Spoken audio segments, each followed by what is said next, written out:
What happens when an entire empire vanishes without a trace?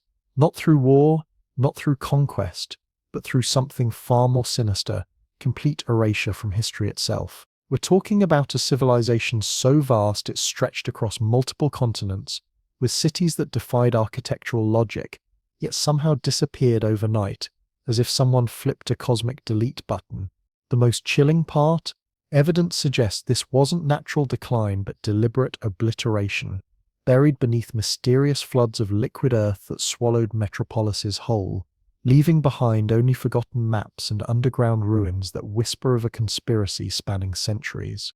Welcome to the mind-bending mystery of Tartaria, a name that once commanded respect across every major map in existence, only to be systematically scrubbed from reality as though it never existed at all.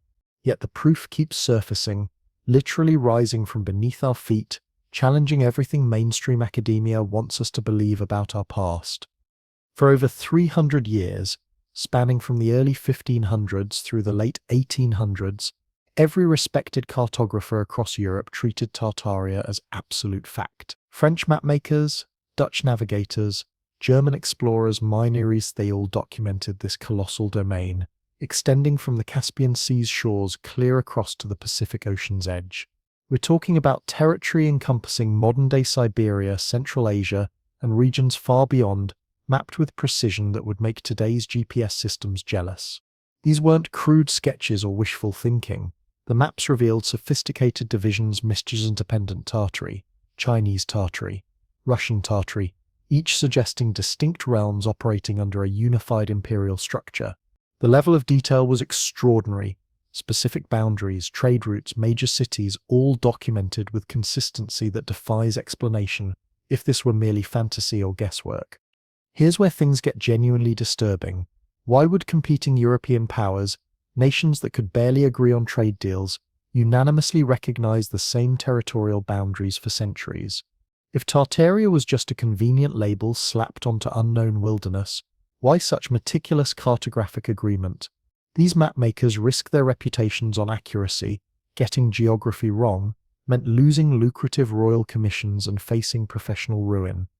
Yet something unprecedented happened in the 19th century. Tartaria didn't gradually fade from maps as exploration filled knowledge gaps. It vanished instantaneously, as though a global directive demanded its immediate removal from human memory. Modern educational systems dismiss it as a vague designation for nomadic steppes inhabited by horse-riding Mongol and Turkic tribes, but this explanation crumbles under serious examination. Think about the implications. And the scholars claim Tartaria was merely a placeholder term for unexplored territory. Why did it possess such precise geographical boundaries? Why did multiple independent sources maintain identical descriptions across different centuries? More importantly, why the sudden coordinated disappearance from every atlas simultaneously, as if powerful forces orchestrated a worldwide historical revision? Conspiracy researchers propose a disturbing possibility. Expanding empires like Russia, hungry for Siberian resources, deliberately rebranded these lands to absorb Tartaria's legacy, while concealing something monumentally significant. What if this erasure wasn't about territorial claims, but about hiding evidence of technological advancement that would revolutionize our understanding of human capability? Enter the Great Mud Flood Theory, Naisha, a proposed global catastrophe occurring throughout the 1800s that didn't drown civilization in water, but buried it alive under torrents of liquefied earth. Envision thriving metropolises functioning normally one morning, then by evening lying silent beneath flowing rivers of mud that solidified like concrete, perfectly preserving structures while surface dwellers rebuilt directly atop the ruins. This wasn't gradual urban development, where cities naturally sink over time through construction layering. Mainstream historians preferred explanation involving road paving and sanitation improvements. Proponents argue we're examining evidence of a singular devastating phenomenon, possibly triggered by massive seismic activity, atmospheric plasma discharges, or even deliberately engineered disasters designed to erase proof of advanced prehistoric societies. Seattle provides compelling evidence.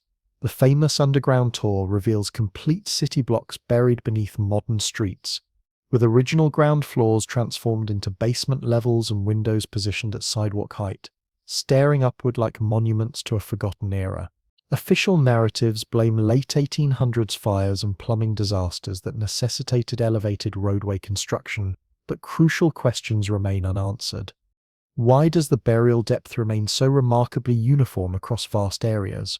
Why do these subterranean levels showcase intricate stonework and architectural sophistication that supposedly exceeded the era's primitive construction capabilities? Construction crews uncovering these spaces during modern excavations consistently report discovering precise craftsmanship and ornate facades that suggest pre-existing civilization rather than hastily assembled pioneer settlements. The phenomenon extends far beyond American borders. New York City's subway excavations regularly unearth elaborate underground architecture featuring vaulted ceilings and detailed masonry work that aligns not with accepted colonial history, but with a unified global architectural style. Chicago's street elevation following the Great Fire of 1871 reveals buried features suggesting mud deluge preceded the flames entirely. European cities display identical patterns. Paris and London both contain sinking buildings where original first floors became basement levels, all coinciding precisely with Tartaria's systematic map erasure. These aren't isolated incidents, but coordinated evidence pointing toward a worldwide phenomenon that traditional historians refuse to acknowledge. What if the mud flood served as the ultimate weapon in a grand historical reset, specifically designed to bury Tartaria's revolutionary secrets? The Empire's maps suggest access to advanced knowledge systems, possibly including free energy technologies and harmonious social structures that threatened emerging power establishments. By literally burying the evidence under tons of hardened earth, controlling forces ensured humanity forgot its true heritage, condemning us to accept a deliberately diminished version of our ancestors' achievements. This connects disturbingly with mounting archaeological evidence, suggesting repeated cycles of advanced civilizations rising and falling throughout human history, each erasure more complete than the last. The consistency of buried architecture, the precision of historical map removal, and the coordinated nature of academic dismissal all point toward orchestrated suppression of knowledge that could fundamentally transform our understanding of human potential and our planet's hidden past. An empire buried beneath our feet, its revolutionary knowledge deliberately suppressed to maintain humanity's imprisonment in ignorance. As we peel back layers of deception, the mystery only intensifies. Structures across the globe whisper haunting secrets of a unified ancient civilization. Historical maps resist academic dismissal, while catastrophic events like the mud flood phenomenon scream of intentional memory erasure. What explosive truths await those courageous enough to excavate the buried past? These revelations connect to numerous unexplained phenomena plaguing our modern world. The Bermuda Triangle's notorious reputation for swallowing ships and aircraft without leaving traces might represent a malfunctioning Tartarian transportation portal. Residual energy fields from abandoned technology could be warping space-time itself, creating dimensional rifts that ancient maps documented as anomalous maritime zones. Perhaps these were once gateways Tartarian citizens used for instantaneous continental travel, now operating erratically following the Great Deluge. Crop circles appearing overnight in agricultural fields worldwide might encode messages from surviving Tartarian descendants or represent geometric echoes of their advanced mathematical understanding. These intricate star-thought patterns etched into Earth could serve as either warnings for future generations or blueprints awaiting civilization's readiness for technological revival.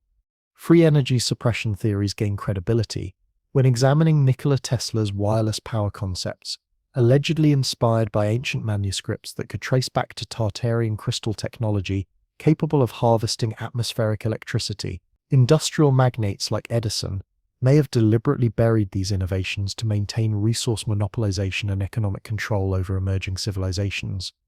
Ancient alien hypotheses amplify these possibilities, suggesting extraterrestrial entities assisted Tartarian development, similar to mysterious star alignments found at sites like Göbekli Tepe. Secret organizations like the Illuminati purportedly guard these explosive revelations, orchestrating periodic resets throughout history to preserve their dominance over humanity's spiritual and technological evolution. Giants feature prominently in this narrative.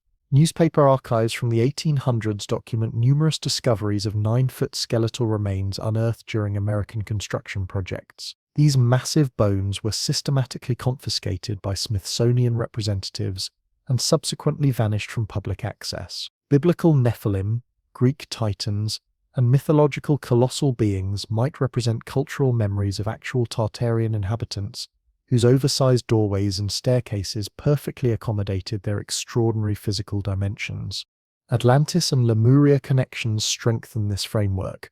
Plato's submerged island civilization and Edgar Case's Pacific visions of Mu could represent Tartaria's predecessor societies. Their advanced technologies were inherited and later buried beneath engineered mud floods, while underwater archaeological discoveries near Japan and Cuba support theories of cyclical civilizational destruction patterns. The five-era framework provides context.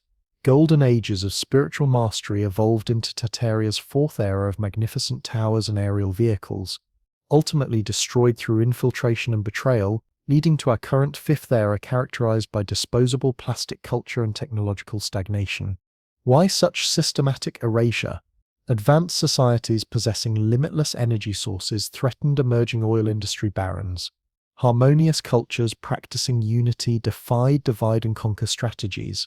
Maps were systematically redrawn, floods were possibly engineered, and historical narratives underwent complete sanitization. Yet remnants persist everywhere. Star forts designed for energy channeling, buried cathedrals constructed to resonate specific frequencies, and architectural anomalies that defy conventional explanations. Archaeological evidence suggests we might be descendants of catastrophe survivors, our DNA potentially containing dormant keys to reclaiming ancestral wisdom. As evening shadows lengthen, allow these puzzles to illuminate pathways toward forgotten truths. What revolutionary changes await humanity if Tartaria's secrets resurface completely? Have you ever stood beneath towering structures, craning your neck to examine doorways soaring 15 feet overhead, staircases demanding unnatural stretches between steps, architectural proportions that seem calibrated for inhabitants possessing extraordinary physical dimensions? These aren't random design choices, but deliberate accommodations for beings whose stature dwarfed ordinary humans, creatures capable of grasping massive stone blocks as easily as children handle toy building pieces. Tartarian architectural legacy presents countless such anomalies, drawing us into realms where mythological boundaries dissolve, compelling us to question whether colossal humanoid races once dominated Earth's landscapes, constructing civilizations with hands large enough to cradle boulders like smooth river pebbles. Journey through these magnificent structures, beginning with opulent state capitals and opera houses adorning American and European territories. Their engineering precision and overwhelming scale challenge everything we understand about historical construction capabilities. Iowa's state capitol exemplifies this mystery, featuring towering domes and intricate stonework radiating otherworldly symmetrical perfection. Researchers propose these represent surviving fragments of Tartaria's golden age, when buildings transcended mere shelter to become harmonious extensions of planetary energy systems. Geometric proportions resonated with Earth's natural frequencies, creating architectural symphonies that modern science struggles to comprehend or replicate. Massive columns rise like ancient guardians, carved with details contemporary masons cannot duplicate despite advanced machinery. What forgotten knowledge enabled such magnificent achievements? Theories suggest mastery of acoustic levitation, where precisely calibrated sound frequencies manipulated gravitational forces, lifting enormous stones through vibrational manipulation that defied conventional physics.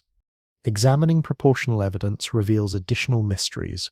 St. Petersburg's grand palaces and San Francisco's ornate halls, rebuilt following the 1906 earthquake, feature ceilings vaulting 3 times higher than practical necessity demands. Period photographs show furniture scaled unusually large chairs with elevated seats, tables dwarfing their surroundings, clear indicators of inhabitants significantly taller than average humans. Historical documentation from the 1800s overflows with accounts of oversized skeletal discoveries during mining and construction projects across America. Remains measuring 7 to 9 feet exhibited robust bone structures suggesting an entirely separate humanoid species.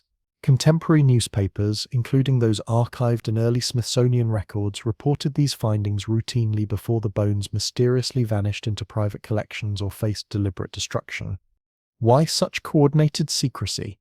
Acknowledging these giants would obliterate accepted evolutionary narratives, forcing confrontation with a past where humanity coexisted with colossal relatives, whose very existence challenges fundamental assumptions about civilizational development. Mythological connections weave seamlessly through global cultures. Greek legends describe titans, colossal entities who battled gods and shaped cosmic order before their catastrophic downfall. Biblical references to Nephilim, offspring of divine beings and mortals, describe giants roaming Earth before the Great Flood, a deluge mirroring the mud flood phenomenon that potentially served as their deliberate purging mechanism. Norse sagas celebrate enormous warriors, while Native American oral traditions across multiple continents recount encounters with red-haired giants inhabiting elaborate mound cities. Their burial sites yielded elongated skulls and massive tools, physical evidence supporting cultural memories rather than mere folklore. These aren't isolated myths, but components of a worldwide tapestry suggesting actual historical encounters with the Tartarian giant race responsible for constructing the empire spanning Eastern Europe through the Americas. Consider the revolutionary implications. If these colossal beings engineered Tartaria's infrastructure, their technological capabilities must have been extraordinary. Ancient alien hypotheses propose extraterrestrial assistance, where star visitors shared knowledge of acoustic levitation and sound frequency manipulation of matter at molecular levels. Contemporary experiments with ultrasonic wave levitation of small objects provide tantalizing glimpses of this potential. Scaled appropriately, such technology could explain megalithic construction worldwide, from Egypt's pyramids to Peru's Sacsayhuaman, with its precisely interlocking stones weighing hundreds of tons, assembled without modern lifting equipment. Within Tartarian context, star forts scattered across continents might have functioned as energy conduits rather than military defenses. Ubia military defenses, their geometric proportions designed to harness resonant frequencies for urban power systems or interstellar communication networks. Traditional explanations attempt to rationalize these architectural marvels through conventional historical frameworks. Grand structures symbolize political authority and religious devotion. They claim elevated doorways created dramatic visual impact, while expansive staircases accommodated ceremonial processions and public gatherings. Skeletal discoveries allegedly represent misidentified animal remains or sensationalized Victorian journalism, when newspapers prioritize spectacular headlines over factual accuracy. Academic institutions like the Smithsonian face accusations of orchestrating cover-ups, yet they maintain transparent cataloging policies with specimen losses attributed to natural deterioration rather than intentional concealment. However, these rational explanations paradoxically intensify curiosity rather than satisfying it. Why do countless independent accounts from Victorian newspapers to indigenous oral traditions maintain such remarkable consistency? If these reports were purely fabricated entertainment, what explains the precise measurements documented across geographically separated societies? How do disconnected cultures share identical motifs of colossal builders without communication networks? The uniformity suggests something far more substantial than coincidental storytelling. Delving deeper into acoustic phenomena reveals even more perplexing evidence. Enter any structure attributed to Tartarian construction to cathedrals, government halls, opera houses, and immediately notice how sound behaves unusually. Spoken words carry with supernatural clarity across vast distances. Whispered conversations become audible to listeners positioned hundreds of feet away. Musical performances generate echoes that amplify in mathematically precise harmonies, creating ethereal atmospheric effects that modern audio engineers struggle to replicate. Researchers propose these buildings functioned as carefully engineered resonance chambers, designed to manipulate acoustic frequencies for multiple purposes: therapeutic healing, atmospheric energy generation, or even gravitational levitation of massive construction materials. Contemporary scientific research validates these theoretical possibilities through cymatics, the study of visible sound vibrations that organize sand particles into complex geometric patterns when exposed to specific frequencies. Infrasound experiments demonstrate how low-frequency vibrations can alter water's molecular properties, induce altered consciousness states, or create powerful physical sensations in human subjects. What if Tartarian inhabitants, particularly those possessing enhanced physical dimensions and heightened sensory capabilities, mastered these acoustic principles centuries before modern science rediscovered them? Imagine construction projects where massive stone blocks responded to precisely calibrated vocal commands or instrumental frequencies, eliminating the need for mechanical lifting devices or massive labor forces. Ancient alien theorists extend these possibilities further, suggesting extraterrestrial visitors from Orion or Sirius star systems provided this advanced knowledge, as depicted in Sumerian cuneiform tablets and Egyptian hieroglyphic records showing elongated humanoid figures, wielding staffs that radiate mysterious energetic emanations. The architectural uniformity spanning continents presents additional layers of mystery demanding explanation. From Chicago's neoclassical monuments to Moscow's ornate palace facades, identical stylistic elements persist with remarkable consistency: classical column proportions, celestial dome configurations, stonework exhibiting mathematical precision that surpasses contemporary capabilities. How did geographically isolated nations achieve such extraordinary synchronization without modern communication technologies or rapid transportation networks? Unless, as Tartarian theorists propose, these designs originated from a singular imperial source, thus colossal inhabitants systematically disseminating standardized knowledge across their vast territorial holdings. Archaeological excavations continue uncovering supporting evidence. During San Francisco's post-earthquake reconstruction efforts, construction workers discovered intact architectural facades buried beneath earthquake rubble. These structures weren't shattered by seismic activity, but appeared deliberately interred long before the geological disaster occurred. Similar discoveries throughout European urban excavations reveal extensive underground networks featuring hall systems scaled for inhabitants significantly larger than average humans.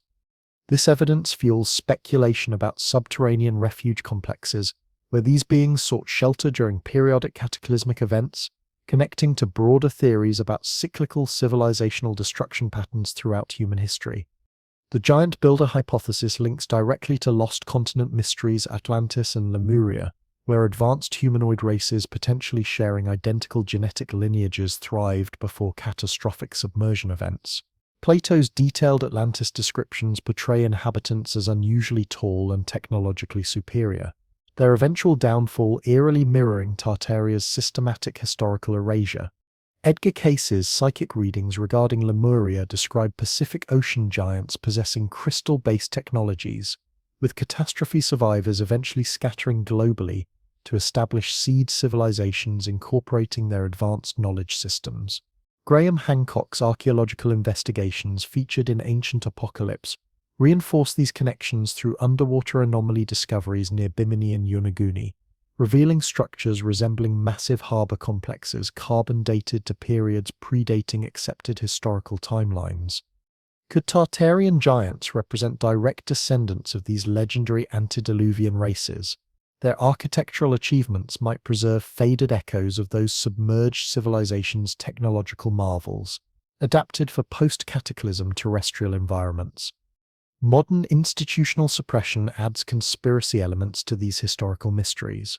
Why do prestigious organizations like the Smithsonian maintain restricted access protocols for specific artifact collections? Whistleblower testimonies claim secure vault systems house giant mummified remains and elongated skulls exhibiting DNA markers that challenge conventional human evolutionary models. Ancient alien theories propose secret governmental agreements with extraterrestrial entities to conceal hybrid breeding experiments, where giants served as either failed genetic modifications or designated guardians of forbidden technological knowledge deemed too dangerous for mainstream human access. Crop circle phenomena might encode giant civilization blueprints and neogeometric patterns, echoing Tartarian star fort designs that materialize overnight as though imprinted by invisible colossal hands.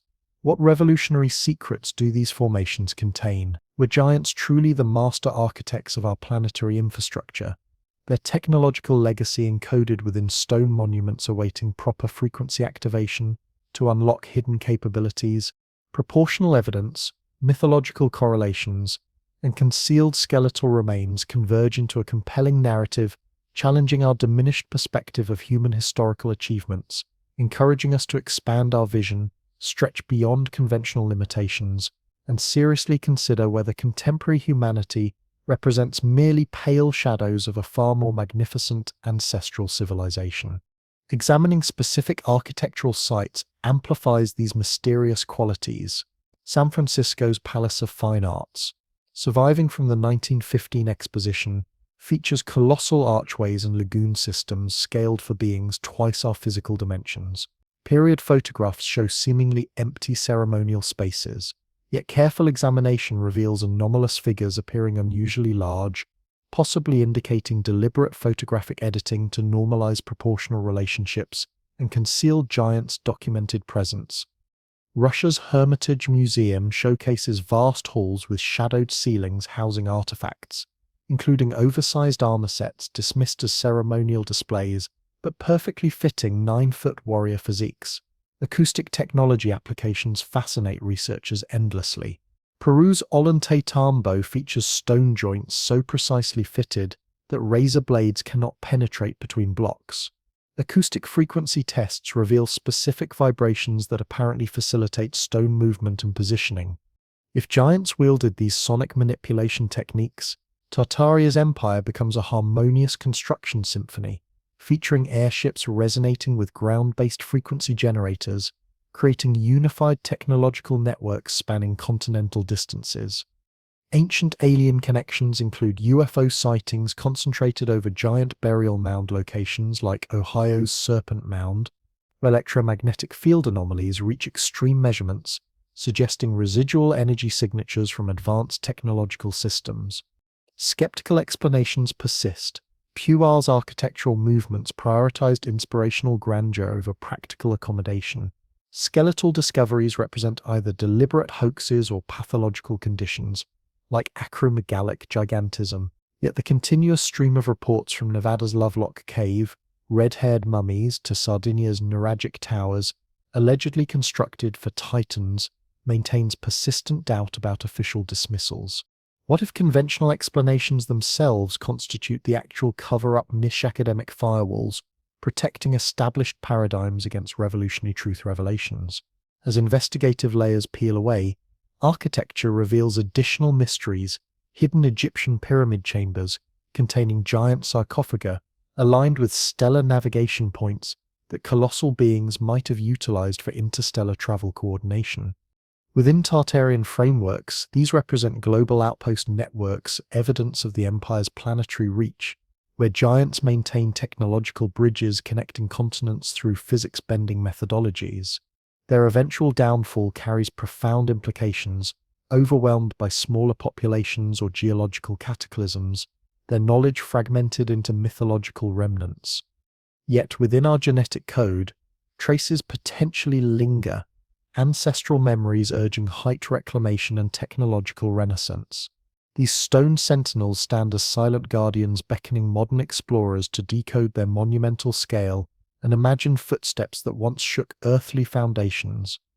Envision yourself gliding silently through twilight skies aboard a magnificent airship, its metallic hull gleaming beneath starlight, while docking effortlessly with towering spire systems pulsing with invisible energy harmonics. These vessels operated not through steam or combustible fuels, but by harvesting atmospheric ether through crystalline matrices that captured and channeled electrical discharges like bottled lightning.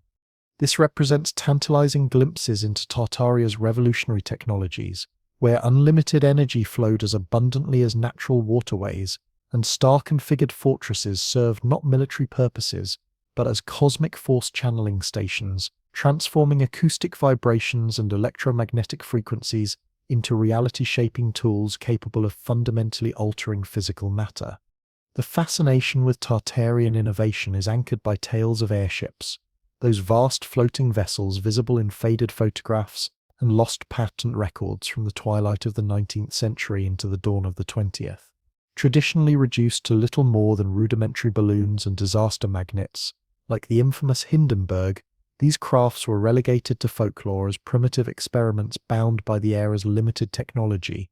but a closer examination reveals a law quite unlike the accepted narrative.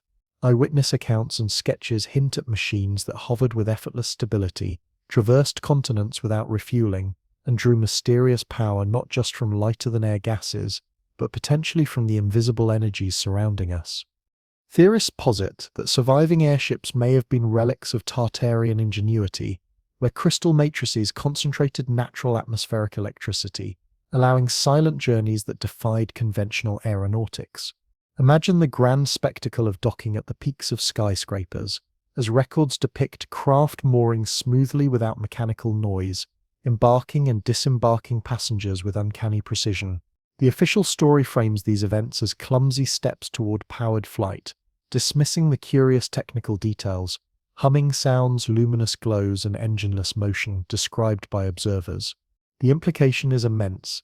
Anti-gravity propulsion achieved through electromagnetic fields harnessed by crystal arrays, technology that flatly contradicts mainstream timelines. At the heart of this technological tapestry lies the principle of free energy. Tartaria is whispered to have solved the ancient riddle that modern science has struggled to crack for centuries.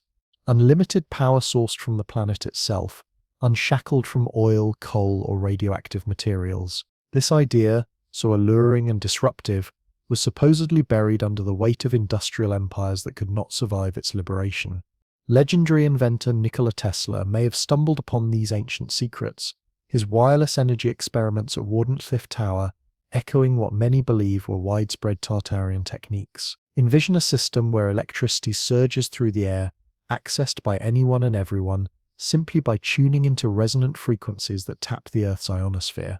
Tesla's dream was cut short amid a labyrinth of financial sabotage and intellectual theft. Imagine if his tower had operated as planned, drawing from the same energy fields the Tartarians might have used. Speculation flies that secret societies the Illuminati frequently cited engineered a global silence, crushing breakthroughs to protect monopolies held by elite industrialists like Rockefeller and Morgan.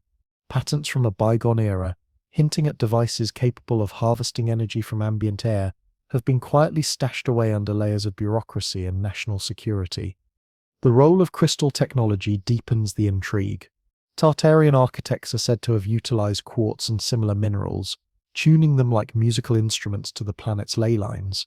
These natural amplifiers allegedly transmitted power wirelessly, establishing grids capable of lighting entire cities or powering machinery unimaginable by the standards of their time.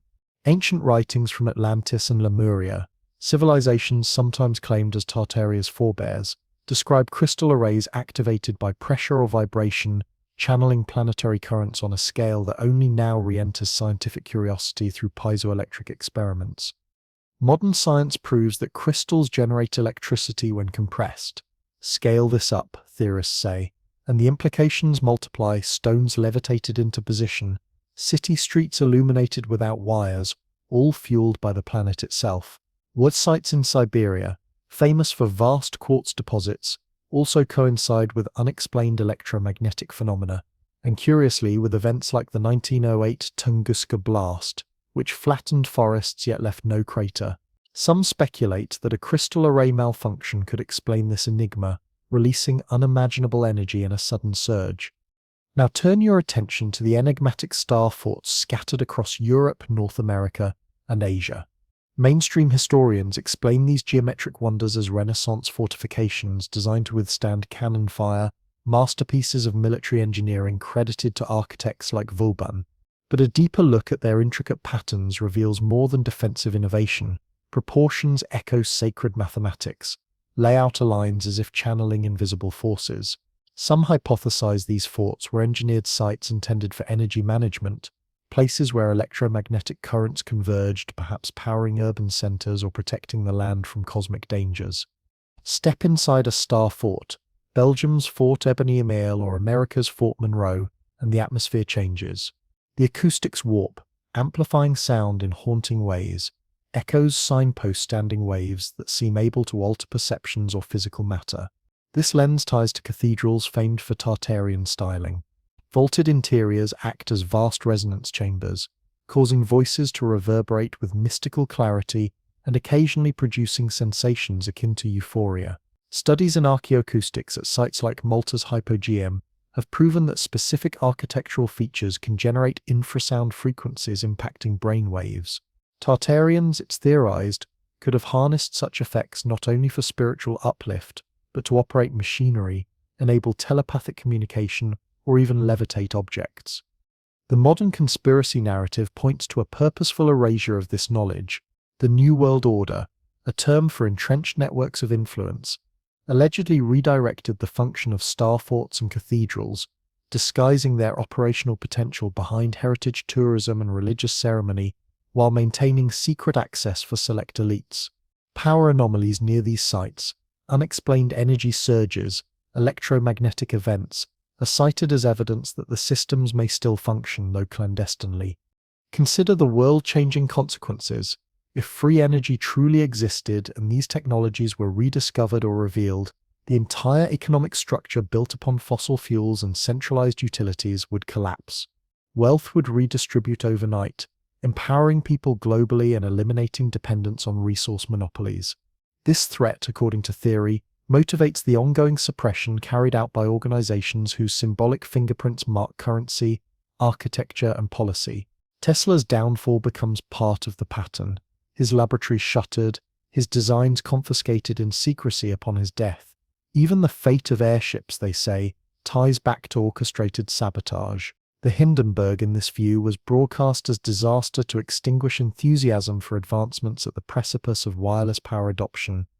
The star fort's distribution would then represent a global power grid, as seen in the geometrically precise ruins found from India's Vijayanagara to Africa's earthworks.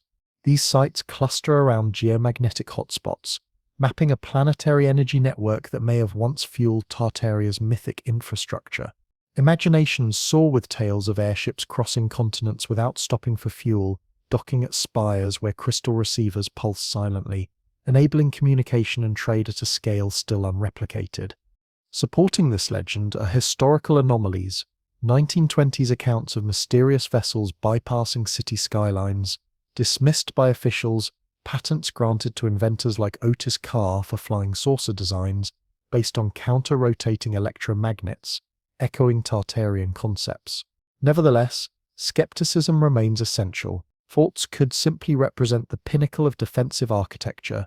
Cathedral acoustics might evoke awe for spiritual reasons, not practical engineering. Free energy may conflict with thermodynamic laws, and Tesla's ideas never yielded proof in his lifetime. Yet the existence of suppressed patents, devices designed to output more energy than consumed, is hard to ignore. Whistleblowers from classified projects whisper that anti-gravity craft and unexplained technologies in development stem from ancient blueprints thought lost with Tartaria's fall. The extraterrestrial angle persists. Chariots of the Gods hypothesizes that visitors imparted resonant skills and built landing pads aligned to constellations, their geometry echoed in crop circles. Contemporary reports of anomalies in the Bermuda Triangle, ships lost amid swirling electromagnetic storms, are speculated to result from Tartarian energy portals malfunctioning, perhaps triggered by rogue crystal arrays. The economic stakes feed relentless speculation. Free energy signals the end of scarcity, the dissolution of oil barons, and the democratization of technology. Conspiracies point to veiled organizations standing in perpetual opposition, choosing secrecy and control over the liberation such knowledge would bring. Tartarian technology, lost, hidden, or willfully buried, remains the key to a world where power flows as effortlessly as water, and the barriers imposed by scarcity are finally dissolved. Graham Hancock's groundbreaking research in Fingerprints of the Gods connects these technological mysteries to suppressed Ice Age civilizations, maintaining that history has been deliberately linearized to hide humanity's cyclical rise and fall. Tartaria emerges as a post-glacial Renaissance society, where refined airship networks navigated planetary energy lines, while star forts served as anchoring stations for continental power grids. Remote Siberian outposts still whisper of this legacy. Locals report mysterious luminous auras dancing around ancient structures during midnight hours. European cathedrals demonstrate residual capabilities, where trained choirs can induce transcendental states through precisely calibrated acoustic resonance. Tesla's confiscated research papers, allegedly hidden within government vaults, may contain the mathematical keys to unlocking these forgotten sciences. As twilight shadows deepen, these revolutionary technologies beckon from humanity's buried past, promising a reclaimed future where silent airships glide through atmosphere, crystalline matrices hum with unlimited power, and the barriers of scarcity dissolve forever. The fundamental question persists: what if tomorrow's salvation lies locked within yesterday's forbidden wonders? The mystery intensifies when examining potentially the most audacious cover-up in modern history. Picture yourself discovering a yellowed photograph tucked within forgotten archive corners. The 1893 Chicago World's Fair captured in all its impossible glory. A magnificent white metropolis of neoclassical palaces materialized from marshland swamps within mere months, only to face complete demolition shortly afterward, as though this entire spectacle served as an elaborate ruse designed to showcase and subsequently obliterate remnants of a hidden empire. This photographic evidence reveals over 200 structures spanning 600 acres, their marble-like facades gleaming beneath revolutionary electric illumination systems that defied the technological capabilities of an era still dominated by horse-drawn transportation and primitive manufacturing. Yet beyond official narratives celebrating Columbus's voyage anniversary, the world's Columbian Exposition unfolds as a potential cornerstone within the Tartarian conspiracy, where these architectural marvels weren't hastily constructed for temporary exhibition, but represented inherited structures from a lost civilization, briefly renovated for public display before systematic destruction, erased evidence that could fundamentally rewrite accepted human history. The construction timeline alone generates endless fascination among researchers. Allegedly designed and erected within just 24 months, the fairgrounds featured monumental structures like the Manufactures and Liberal Arts Building, which encompassed 44 acres, large enough to simultaneously contain the United States Capitol, Egypt's Great Pyramid, and multiple European cathedrals with substantial space remaining. Official documentation insists everything was temporary, crafted from staff, a mixture of plaster, cement, and fiber, designed for quick assembly and easy removal. However, surviving photographs reveal intricate ironwork, expansive glass exteriors, and architectural details rivaling permanent masterpieces throughout Europe. How did construction crews, many comprising unskilled immigrants working within Chicago's muddy chaos, achieve such unprecedented architectural sophistication without prior experience managing projects of this extraordinary scale? Tartarian theorists propose that the White City wasn't constructed from scratch but represented pre-existing structures, ancient relics either unearthed during site preparation or repurposed from earlier civilizations, their advanced engineering explaining the seemingly impossible construction speed. Fair organizers, including renowned architect Daniel Burnham, claimed revolutionary innovation, but alternative theories suggest they merely polished existing facades, hosting millions of visitors to marvel at ancient craftsmanship before orchestrating complete demolition. This suspicious pattern repeats across multiple World's Fair exhibitions: the 1904 St. Louis Exposition with its cascading lagoons and palatial complexes, or the 1915 San Francisco Panama Pacific International Exposition, rising phoenix-like from earthquake devastation. Each event boasted temporary architectural wonders systematically demolished post-closure, rationalized through cost-saving measures. Yet the destruction appears suspiciously thorough. Fires consuming structural remnants has occurred in Chicago, where flames gutted fairground sections immediately after closing ceremonies. Why would investors commit enormous fortunes creating unprecedented beauty only to systematically erase every trace? Conspiracy perspectives reveal coordinated cover-ups. These expositions served as staged unveilings of Tartarian architecture, allowing elite organizations to document and dismantle ancient technologies embedded within structural foundations. Freemasonic connections deepen the intrigue significantly. Burnham himself maintained rumored membership within this secretive brotherhood, allegedly serving as architectural gatekeeper, whose esoteric symbols were carefully embedded within fairground layouts, mirroring sacred geometric principles. The architectural uniformity heightens mystery factors. Neoclassical columns, ornate dome configurations, and precision stonework echoing global sites from St. Petersburg's palaces to Buenos Aires monuments. Chicago's Court of Honor buildings shared stylistic DNA with buried structures worldwide, suggesting inheritance rather than innovation. Construction photography presents additional anomalies. Skeptics reference extensive archives documenting workers pouring foundations and erecting scaffolding systems, yet theorists argue many images appear staged or conveniently absent during crucial construction phases, as though core edifices predated fair planning entirely. Interestingly, the exposition introduced the Ferris wheel, a remarkable steel engineering marvel, whose temporary designation belied obvious structural durability.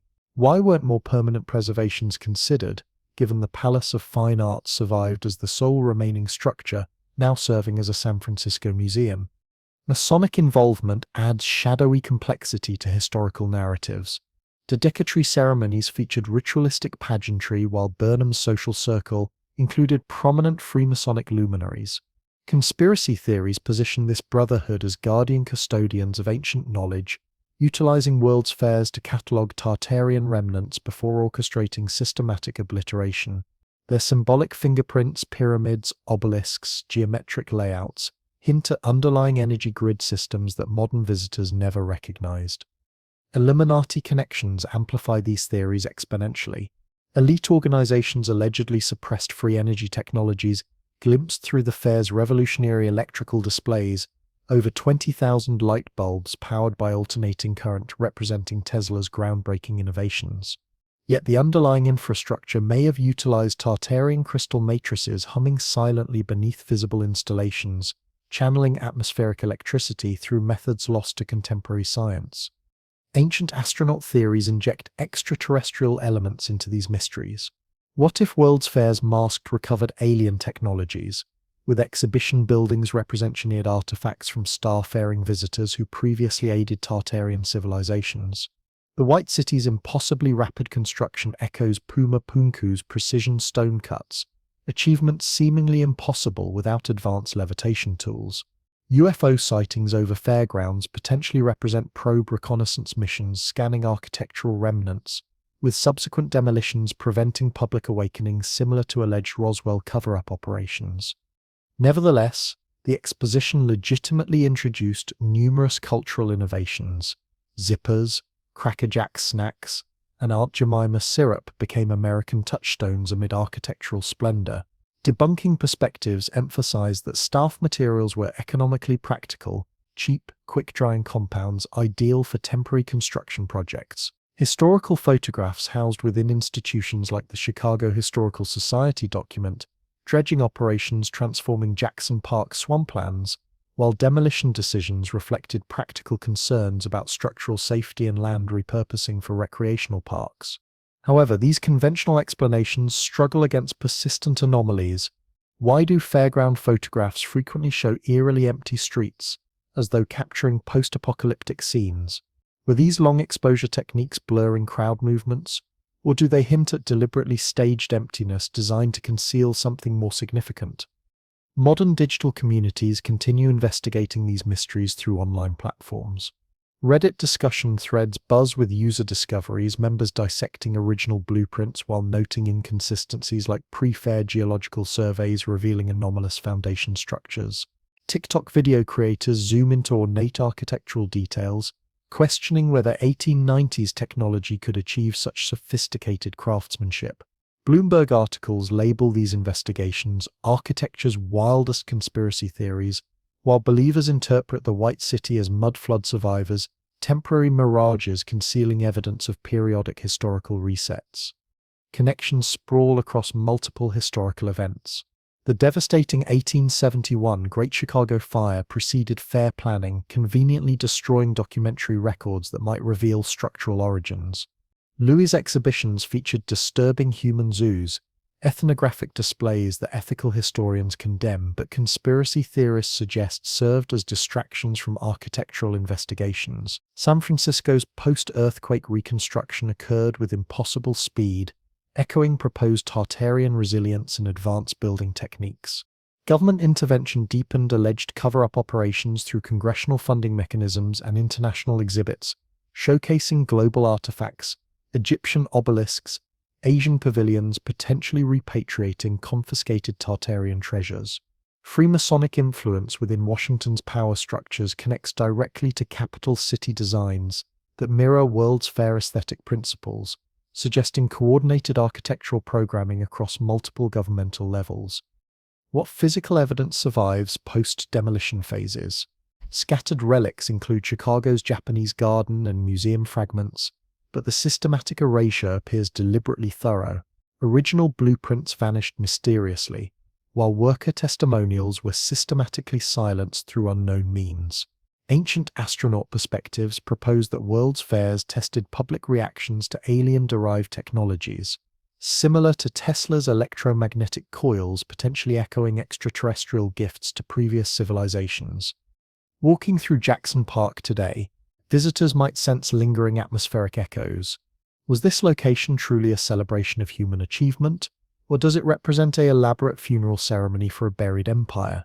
The exposition's Venetian gondolas navigating artificial lagoons symbolically blended old-world elegance with new-world ambition, yet the deeper blend may have merged Tartarian heritage with carefully contrived contemporary presentations designed to obscure rather than illuminate humanity's true technological legacy. Nevertheless, online communities continue thriving through digital investigations of architectural remnants. Video documentation proliferates across platforms, with YouTube channels producing detailed analyses connecting World's Fair demolitions to broader Millennial Kingdom conspiracies. Academic perspectives often dismiss these investigations as architectural romanticism, enthusiasts disillusioned by modernist design principles seeking refuge in imagined golden ages. Yet the mathematics embedded within these structures might conceal genuine mysteries. Geometric proportions suggest lost mathematical principles, while dome configurations potentially functioned as acoustic resonators channeling specific frequencies. Photography debates rage endlessly across forums. While archives contain thousands of construction images, conspicuous gaps appear at crucial documentation angles, fueling persistent doubts about official narratives. As investigative curiosity intensifies, consider the implications if World's Fairs truly served as elaborate cover-up operations. What revolutionary technologies were systematically hidden from public view? Electromagnetic field generators concealed within decorative lagoons? Alien-derived alloys incorporated into seemingly mundane Ferris wheel construction? The White City's luminous glow transcended mere electric bulb innovation, perhaps representing residual Tartarian power systems still humming beneath structural foundations. The enigma persists with haunting permanence. Chicago's magnificent fair represents a beacon deliberately extinguished, leaving questions glowing persistently within historical darkness. What architectural blueprints lie buried beneath urban development, awaiting rediscovery to illuminate humanity's hidden heritage? Ancient stonework continues whispering secrets, urging deeper excavations into fleeting glory that vanished too conveniently. Venture now into the shadow-laden 19th century, an era saturated with catastrophic fires consuming entire metropolitan areas, seismic upheavals fracturing continental plates, and pandemic diseases sweeping away millions of lives, events traditionally chronicled as random natural tragedies. However, when examined through Tartarian downfall perspectives, these disasters transform into orchestrated destruction symphonies, coordinated components within a planetary reset designed to systematically purge advanced civilizations while rebooting humanity under entirely new control paradigms. Modern usage associates reset terminology with economic restructuring initiatives, yet within this historical context, it references deliberate civilizational erasure, where cataclysmic events weren't merely natural phenomena, but sophisticated tools wielded by shadow organizations to bury Tartaria's technological legacy, ensuring their harmonious social structures and free energy innovations faded permanently into mythological obscurity. This narrative ignites dramatically with Chicago's Great Fire of 1871, a conflagration consuming 3 square miles of urban development while reducing ornate architectural masterpieces to ash, yet mysteriously sparing simpler structural designs in patterns that defy conventional fire behavior logic. Official accounts blame Mrs. Catherine O'Leary's cow kicking over a lantern within her barn, but alternative researchers scrutinize the destruction's selective nature, proposing atmospheric plasma discharges, ethereal electrical bolts mimicking natural lightning yet producing distinctive glassy residue deposits on surviving ruins. Plasma represents matter's superheated fourth state, potentially explaining melted stonework discovered during post-fire archaeological excavations, findings reminiscent of vitrified ancient forts throughout Scotland and India, where temperatures exceeded any conventional combustion capability. Could this represent targeted electromagnetic strikes harnessing atmospheric electrical fields to incinerate Tartarian urban strongholds? Perhaps their own energy grid systems backfired catastrophically or faced deliberate sabotage by hostile forces. The fire's timing appears suspiciously coordinated, occurring mere decades after Tartaria's systematic removal from cartographic documentation, aligning perfectly with urban reconstruction projects that elevated street levels above buried architectural layers, effectively concealing mud flood evidence containing unexplained technological artifacts and anomalous structural remains. This destructive cascade continued through San Francisco's devastating 1906 earthquake, a magnitude 7.9 seismic event that toppled entire city districts, followed by secondary fires consuming whatever structures survived the initial tremors. Yet beneath accumulated rubble, construction workers repeatedly discovered intact facades and elaborate architectural designs buried for decades, not shattered by seismic activity, but apparently interred through previous unknown processes.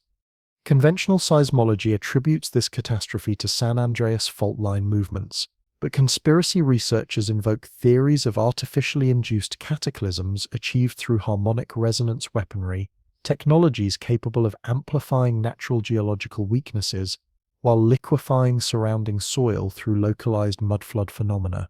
Multiple eyewitness testimonies documented eerie atmospheric lights preceding the earthquake's onset, similar to documented earthquake light phenomena or plasma manifestations, fueling speculation about misused Tartarian defensive systems turned against their original creators.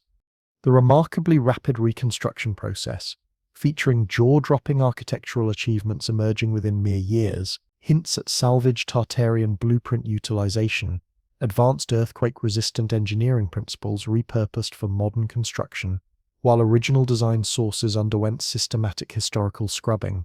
These individual disasters don't represent isolated incidents, but weave seamlessly into broader patterns of global upheaval, including Siberia's mysterious 1908 Tunguska event, occurring within Tartaria's historical heartland, where massive atmospheric explosions flattened 800 square miles of pristine forest without creating impact craters. Official explanations invoke meteoric airburst theories, yet alternative researchers theorize malfunctioning Tartarian energy installations or coordinated retaliatory strikes utilizing unknown plasma-based weaponry. The explosion's destructive yield rivaled nuclear detonation capabilities, yet no residual radiation signatures lingered within the affected zone, suggesting scalar wave technologies or plasma discharge systems, invisible electromagnetic forces capable of targeting specific geographical regions with surgical precision. Local Siberian indigenous populations whispered accounts of ancient ruins glowing mysteriously beforehand, connecting directly to mudflood hypotheses where liquefied earth systematically swallowed urban centers, leaving artificially flattened landscape evidence. Why target Siberia specifically, a territory once prominently labeled Grand Tartary across historical cartographic documentation? Perhaps this represented the civilization's final stronghold, its systematic reset operation masking vast subterranean network complexes now dismissed by mainstream archaeology as naturally occurring cave systems. The Great Mud Flood emerges as the reset operation's fundamental cornerstone, a theorized mid-19th century deluge involving liquefied soil rather than traditional water flooding, creating geological slurry capable of entombing entire urban complexes worldwide, transforming street-level architecture into underground time capsules while converting basement foundations into accessible ground floors. Researchers citing mud flood hypothesis, documentation point toward uniform burial depths averaging 10 to 20 feet across metropolitan areas from Seattle to Moscow, featuring ornate window systems positioned at current ground level alongside doorways leading nowhere. Mainstream geological explanations reference gradual sedimentary accumulation through natural flooding processes, or deliberate urban fill projects. Yet the remarkable consistency spanning multiple continents suggests singular catastrophic events, possibly triggered through electromagnetic pulse weapons, destabilizing soil particle cohesion, causing instantaneous liquefaction across vast geographical areas. Period historical accounts describe sudden mud surge phenomena, swallowing livestock and residential structures overnight, echoing global folklore traditions documenting earth-swallowing supernatural events throughout various cultural mythologies. These narratives connect intriguingly to tsunami phenomena and biblical-scale flood events like Black Sea deluge theories or Pacific wave systems, allegedly washing across Tartarian coastal territories, depositing massive debris layers that subsequently hardened into entirely new ground elevation levels.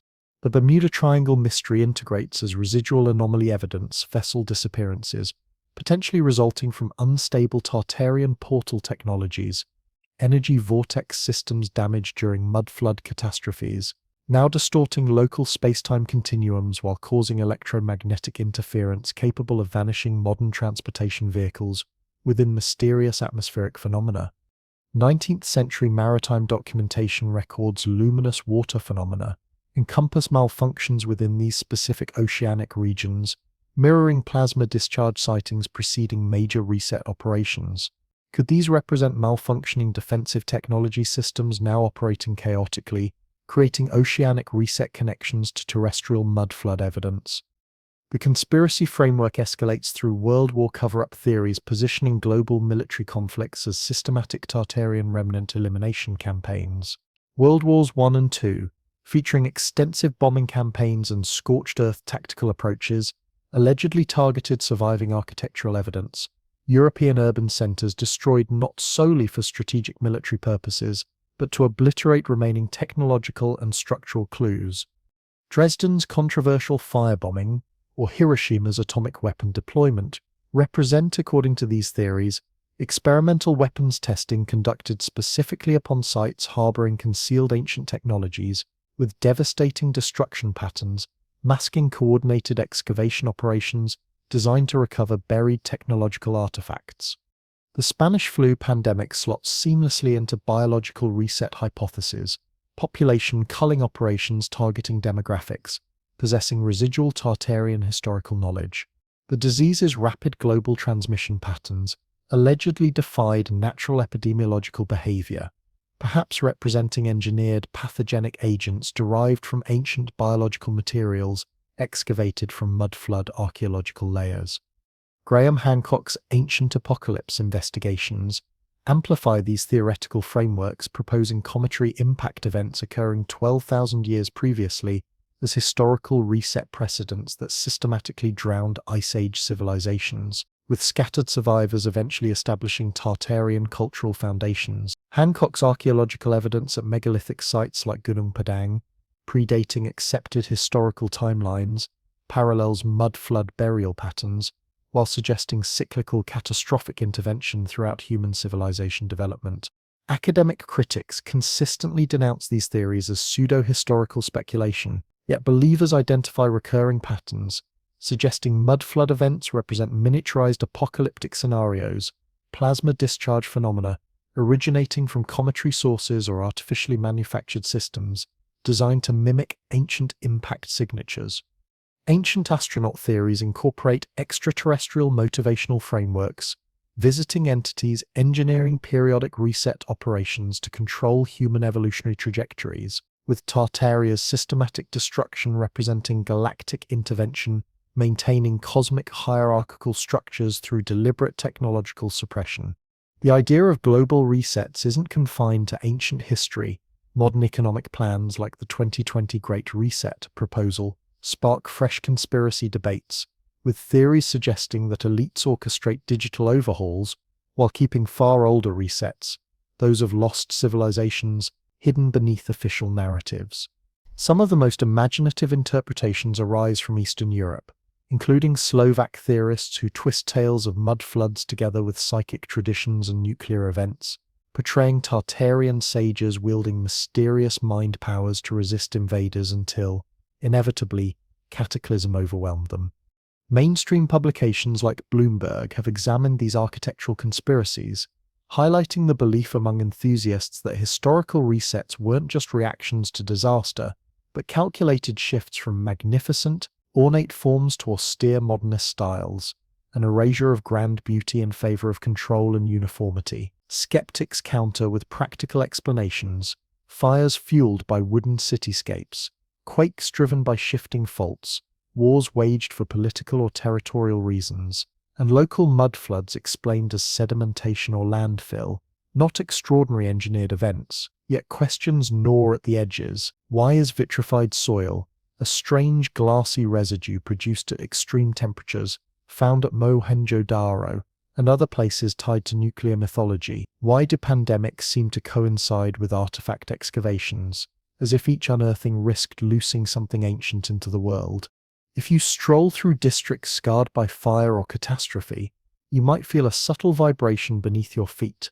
Is it city traffic or something deeper? Buried energies presumed dormant, reacting to changes above.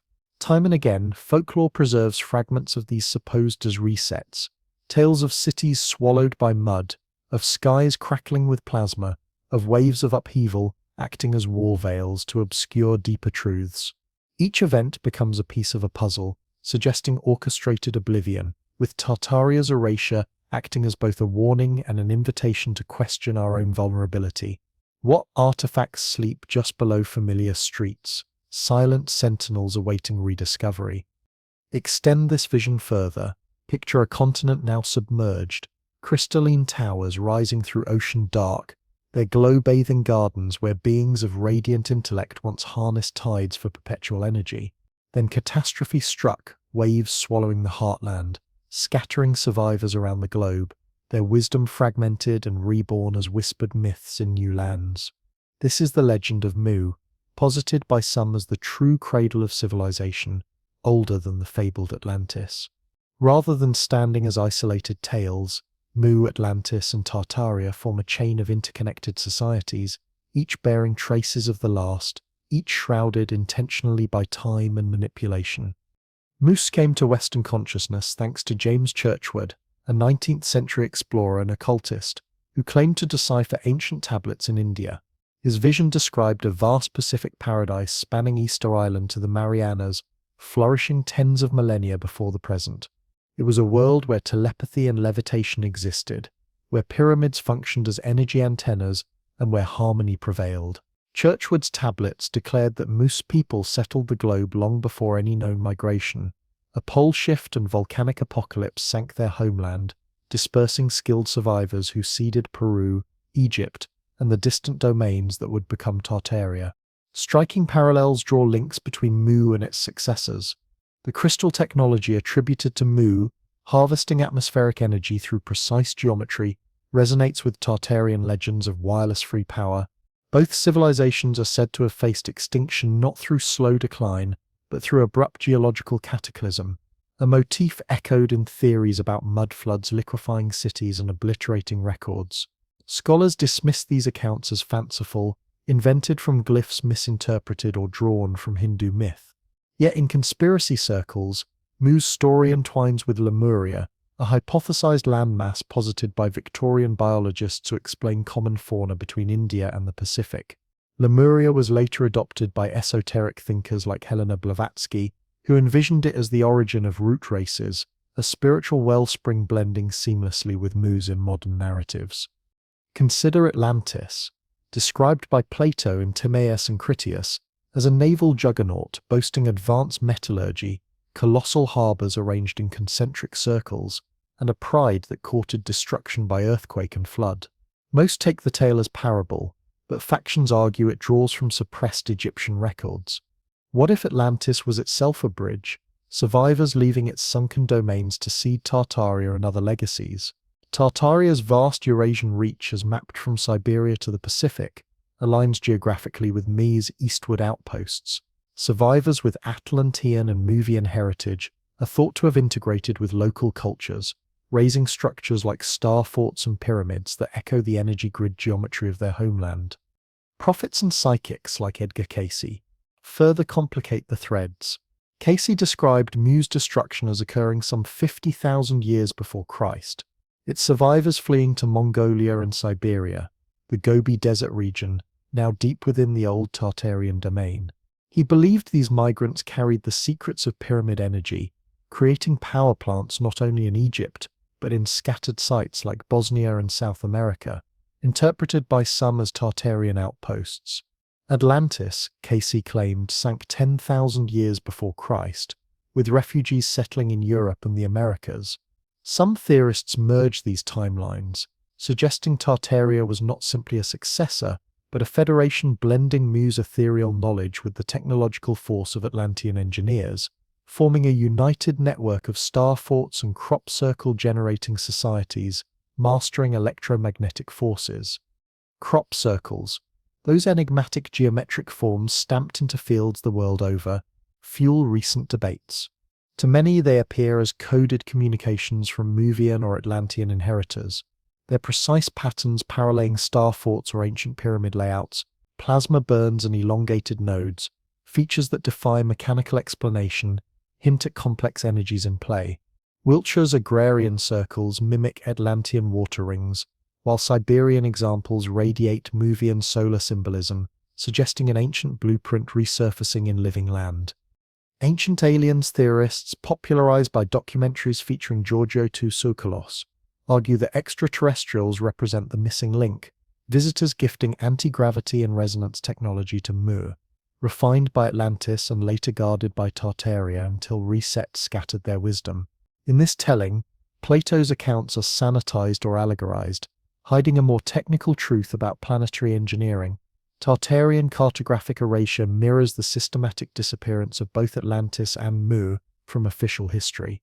The Church, in some conspiracy storylines, is blamed for chronological compression and narrative management, as in Anatoly Fomenko's New Chronology, which posits entire centuries fabricated or repurposed to corral divergent stories into biblical frameworks. Videos accuse church authorities of burying pagan motherlands as heresy. Survivor stories add poignancy to the lore. In California, legends claim Mu's refugees reached Mount Shasta, where underground cities and crystals may still hum with hidden energy. Tartaria's vast wilds, Siberia's tiger-haunted forests might yet contain remote enclaves, their shamanic traditions echoing Mu's telepathic legends and energy lore. In Peru, Incan architecture features massive cyclopean stones said to descend from solar gods, Muvian migrants bringing sacred knowledge to gold-sheeted temples. Graham Hancock's research pushes the timeline further back, uncovering evidence for pre-Clovis settlements in America with Atlantean echoes, suggesting transoceanic voyages centuries before Columbus, perhaps undertaken by Tartarian fleets, charting the aftermath of resets. Romanian discoveries like the Tartaria tablets, clay artifacts inscribed over 5,000 years before Christ, hint at pre-Sumerian scripts, possibly relics of Muvian settlements migrated west. Dismissed by official archaeology as fantastical, enthusiasts point to linguistic traces in the very name Tartaria as evidence for links to these ancient motherlands, bridging lost continents and generations. Online forums dissect these lines endlessly. Some track alternative supercivilizations, Hyperborea in the Arctic, Shambhala in Tibet, projected as Morphew offshoots. All are said to share one suppressed secret, mastery of free energy, erased by modern powers fearing the collapse of their own hierarchies. The debates keep raging, each new artifact or architectural anomaly feeding fires that will not be easily extinguished. Do Atlantis and Tartaria represent conflicting historical narratives, or do they merge within alternative timeline frameworks that transcend conventional chronology? Some theorists speculate about quantum reality overlaps where catastrophic events like planetary pole shifts create dimensional bleeding effects, causing civilizational timelines to intersect and blend.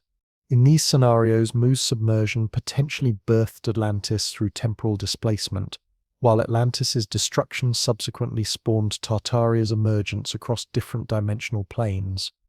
Video platforms explore these connections extensively.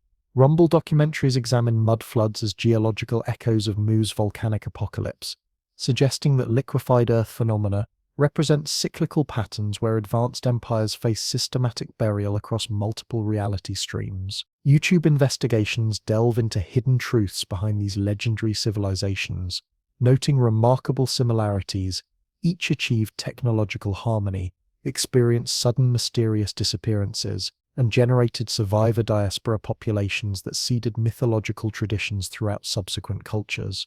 Academic historians consistently debunk Tartarian theories as fabricated nonsense, a fictional empire born from cartographic misinterpretations and amateur archaeological speculation. Yet even skeptical scholars acknowledge these narratives' persistent cultural appeal. Why do global folklore traditions consistently converge around themes of submerged motherland civilizations? Publications like All That's Interesting detail how Tartaria's systematic historical scrubbing parallels Atlantis's transformation from documented fact into romanticized fiction. Never was magazine groups Mir, Lemuria, Atlantis, and Tartaria as collective romantic escapism from mundane historical reality, psychological refuges for modern minds seeking grander narratives than conventional academic timelines provide. Nevertheless, the archaeological enigmas continue deepening through ongoing discoveries. Explore Easter Island's enigmatic Moai statues, colossal basalt sentinels gazing eternally seaward, their weathered faces echoing mysterious Tartarian monolithic architecture. Consider Japan's underwater Yonaguni Monument with its precisely carved stone steps and geometric platforms, interpreted by some researchers as Atlantean ruins, while others propose Movian origins. Ancient astronaut theorists like Giorgio Tosokolos connect these disparate sites through Anunnaki intervention narratives, extraterrestrial entities engineering humanity's development across multiple motherland civilizations throughout prehistoric epochs. What revolutionary possibilities emerge if decoding these interconnected mysteries unlocks dormant human potentials? Telepathic capabilities inherited from Mir, advanced navigation skills preserved from Atlantis, unlimited energy manipulation techniques descended from Tartaria, all potentially accessible through ancestral genetic memory activation. Surviving bloodlines from these ancient civilizations intermingle within contemporary populations, their dormant abilities awaiting proper stimulation.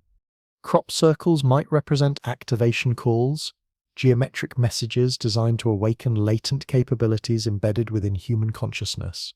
These motherland civilizations continue whispering through archaeological ruins, urging renewed curiosity about humanity's suppressed heritage.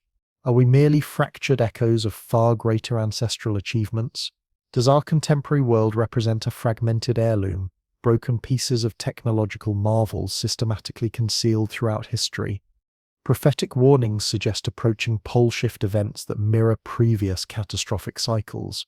Edgar Cayce predicted California's eventual submersion, paralleling Mu's geological fate through recurring planetary transformation patterns. Tracing Tartarian cartographic documentation reveals hidden knowledge hubs that might contain crucial survival information for approaching Earth changes. These ancient motherland civilizations birthed human potential, their technological and spiritual secrets continuing to seed future developments yet to be fully understood or acknowledged. What dormant legacies await rediscovery, potentially bridging lost civilizational eras to our present circumstances? The investigative puzzle invites scattered pieces to be reassembled like diaspora populations seeking reunion, beckoning careful analysis during quiet contemplative hours. Within biblical prophecy's hushed annals, two names resonate like apocalyptic thunder across desolate wastelands: Gog and Magog, harbingers of ultimate chaos representing tribal hordes destined to unleash devastating destruction upon Earth during final cataclysmic surges. Traditional interpretations frame these as allegorical distant barbarians, yet alternative theories propose they represent veiled references to tangible forces that historically clashed with Tartaria's magnificent civilization, invading entities capable of breaching dimensional barriers through shimmering interdimensional portals that fundamentally distorted reality's fabric. Ancient scriptural texts from Ezekiel through Revelation describe northern invaders constrained behind Alexander the Great's legendary defensive barriers, yet modern conspiracy frameworks reinterpret them as demonic entities or extraterrestrial overlords whose territorial domains overlap Siberia's vast wilderness expanses, the geographical heartland of systematically erased Tartarian Empire territories, where contemporary UFO sightings manifest like spectral warnings while events such as the 2014 Sochi Olympic ceremony allegedly encoded their ultimate triumph through carefully orchestrated symbolic spectacle. Biblical scholarship has extensively debated Gog and Magog's true historical identity throughout centuries. Ezekiel chapter 38 specifically describes Gog as a prince ruling Meshech and Tubal territories, commanding massive armies from remote northern regions to assault Israel during prophesied end-time scenarios where divine fire rains from heavenly realms. Revelation chapter 20 escalates these themes, portraying both entities as deceived nations manipulated by Satan following a millennial peace period, marching across Earth's surface before facing consumption through supernatural divine intervention. Islamic traditions preserved within Quranic verses echo similar narratives, with Dhul-Qarnayn, frequently identified as Alexander the Great, constructing iron and copper walls containing Ya'juj and Ma'juj, alternative names for Gog and Magog, savage tribal populations tunneling toward escape routes before ultimate judgment day arrives. Medieval cartographic documentation, including the renowned 1375 Catalan Atlas, positioned these mysterious peoples within Asia's untamed wilderness regions, territories explicitly labeled as Tartaria, where nomadic populations dwelled beyond established civilizational boundaries. Contemporary conspiracy theorists transform these biblical narratives into literal invasion scenarios, proposing Gog and Magog as Tartaria's primary adversaries, malevolent coalitions potentially comprising demonic hybrid beings or extraterrestrial proxy forces that systematically infiltrated and dismantled the empire through internal subversion, utilizing interdimensional portals as strategic gateways for coordinated assault operations. This theoretical framework intensifies when overlaying prophetic descriptions onto documented Tartarian territorial boundaries. 17th century cartographic evidence, exemplified by Giacomo Cantelli da Vignula's 1684 continental map, explicitly marks Gog and Magog regions within Grand Tartary's borders, nestled between Black Sea and Caspian Sea territories, historically associated with Khazar and Scythian populations that some researchers link to biblical lost tribe narratives. Social media platforms amplify these cetographic discoveries, with users highlighting specific map evidence, suggesting Tartaria itself embodied Gog and Magog characteristics, a potentially biblical antagonist empire systematically erased by victorious forces who subsequently rewrote historical narratives to cast these territories as prophetic end-times adversaries. Recent posts feature 1684 map enlargements pinpointing Gog and Magog within Siberian territorial expanses, complete with marked burial sites of Tartarian monarchs, implying royal lineages deliberately demonized as apocalyptic enemies throughout subsequent historical documentation. Additional connections link these territories to the mysterious 1908 Tunguska event, a massive Siberian atmospheric explosion that flattened enormous forest areas without creating impact craters, potentially representing final retaliatory strikes against surviving Tartarian remnants through advanced energy weapon systems, mistakenly attributed to meteoric phenomena. Could these biblical tribal designations actually represent Tartaria's diverse ethnic populations? Turkic, Mongolic, and Tartar groups systematically branded as satanic hordes through conquering civilization narratives, their genuinely advanced society deliberately recast as biblical villainous entities. This demonization framework extends into extraterrestrial theoretical territories, where Gog and Magog transform into alien invasion forces breaching dimensional portals, Stargate-style gateway systems theorized within both ancient mythological traditions and contemporary pseudoscientific speculation. The Iraqi Stargate conspiracy, popularized during early 2000s military conflicts, claimed Saddam Hussein excavated interdimensional portal technology within Ur's ancient ziggurat complex, sophisticated devices enabling interdimensional travel allegedly guarded by Anunnaki deities, prompting United States invasion operations designed to seize these technologies. Similarly, Sri Lanka's Rammasu Wiyana features carved stone Stargate symbols interpreted as encoded instructions for unlocking cosmic doorway systems, their geometric patterns aligning with proposed global ley line networks.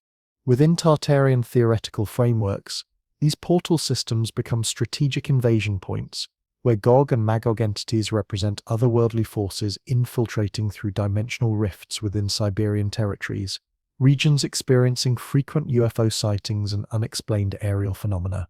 Local reports from the 2010 SARS describe luminous orbs and metallic disk formations above Lake Baikal within ancient Tartarian territorial boundaries, with indigenous populations recounting mysterious metallic humming sounds and vanishing aircraft phenomena, potentially representing demonic incursions or extraterrestrial reconnaissance operations. The controversial 2014 Sochi Olympics opening ceremony generates additional contemporary intrigue among conspiracy researchers, who analyze this lavish spectacle as coded retelling of Tartaria's historical downfall to Gog and Magog forces. Hosted within Russia, modern territorial heir to ancient Tartarian lands, the ceremony featured floating architectural structures morphing into ring formations, with one element famously malfunctioning during live broadcast transmission. Theorists interpret this technical failure as deliberately engineered portal glitch, symbolizing breached interdimensional gateways. Ceremonial sequences depicted harmonious urban civilizations threatened by dark forces emerging from void-like openings, initially achieving victories against external threats before facing ultimate overwhelming defeat through internal corruption, narrative patterns directly mirroring proposed Tartarian historical trajectories against invading entities.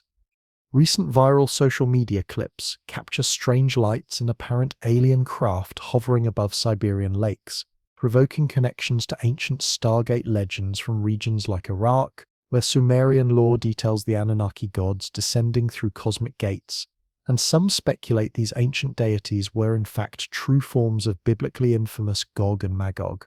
Current theories blend demonic invasion and extraterrestrial contact, drawing from both ancient prophecies and modern sightings, portals unleashing deceptive hybrids, their arrival destabilizing societies from within long before open conflict erupts.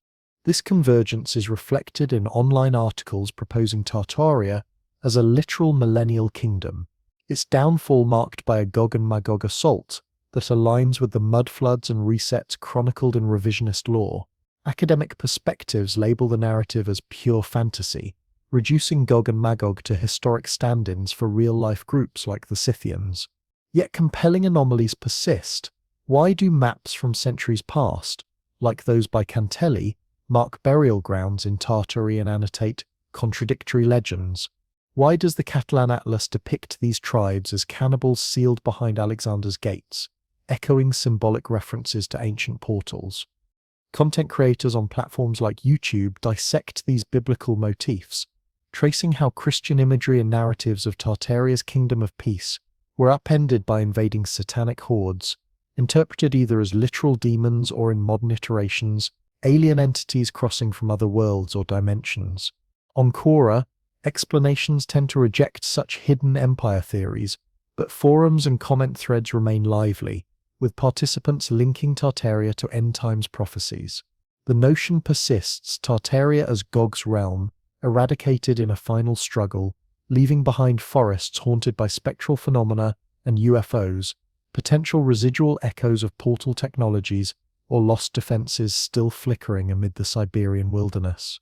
Much is made of visual symbols, whether analyzing the Sochi Olympics ring malfunction or decoding floating snowflakes in ceremonies as veiled references to breached cosmic doors or secret gateways once guarded by Tartarian societies. Ancient stargates mapped in Egypt or Peru, their symbols matching planetary ley lines, further amplify the narrative, fueling speculation that Tartaria's fall marked the loss of a protective border against otherworldly forces, leaving humanity exposed to future incursions. The subject spills effortlessly into real-world social history. Beneath the apparent benevolence of late 1800s welfare movements, shadowy undertones emerge. The orphan trains thousands of children shipped westward from urban centers under the auspices of groups like the Children's Aid Society or New York Foundling Hospital are cited as part of a calculated repopulation scheme. Between 1854 and 1929, roughly 250,000 children were relocated, officially to save them from destitution, but unofficially, theorists suggest, to fill ghost cities emptied by a worldwide cataclysm. In this telling, the children were not necessarily orphans by tragedy, but survivors of mud floods or plasma events, their identities erased, their memories suppressed, conscripted as inhabitants of abandoned towns. Foundations like the Children's Aid Society, led by Charles Loring Brace, cast the trains as humanitarian innovations, rescuing children from squalor and placing them in healthy rural environments. Records tell a more complex story. Many placed orphans had living parents, unable to care for them after disaster, and some children appeared in records abruptly after major urban reset events. Some newspaper critics of the era decried the whole system as child trafficking, pointing to auctions of children at train stops and tales of exploitation along the route. In the context of Tartaria, these orphanages and repopulation efforts assume a different light. Cities emptied by disaster, their lost architecture, a mute witness to wiped populations, now requiring fresh settlers to erase traces of the old world. Fraternal societies like the Independent Order of Oddfellows play a notable role, their lodges sprouting in reset towns, their rituals blending welfare aims with enigmatic symbolism. Oddfellow orphanages, marked by the three links of friendship, love, and truth, often sat atop buried structures resembling mud flood basements, leading some to speculate that they functioned as collection centers for survivors' children, grooming them for assimilation into a new societal order. Oddfellow ceremonies paralleled ancient mystery schools, with rites involving skeletons and symbolic rebirth, a motif echoing the burial and resurrection of forgotten civilizations.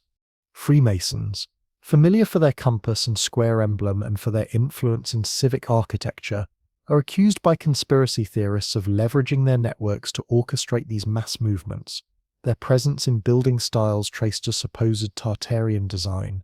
These connections deepen with the infamous Cabbage Patch Baby phenomenon, a late 19th century World's Fair attraction, showing live premature infants in public incubators, rumoured to be sourced from the orphan trains themselves. Speculative lore ties this to ancient fertility rituals and goes further, suggesting advances in gestation and cloning as possible tools for repopulation, with fairground incubators standing as evidence of Tartarian biotech. Photographs from the reset era feed the debate. Images of empty city streets, allegedly snapped just after resets, show vast architectural complexes devoid of human life, while skeptics cite the limitations of early photography, long exposures blurring moving crowds. The absence of clearly static individuals deepens the intrigue. Were these truly empty cities awaiting the arrival of amnesiac orphans?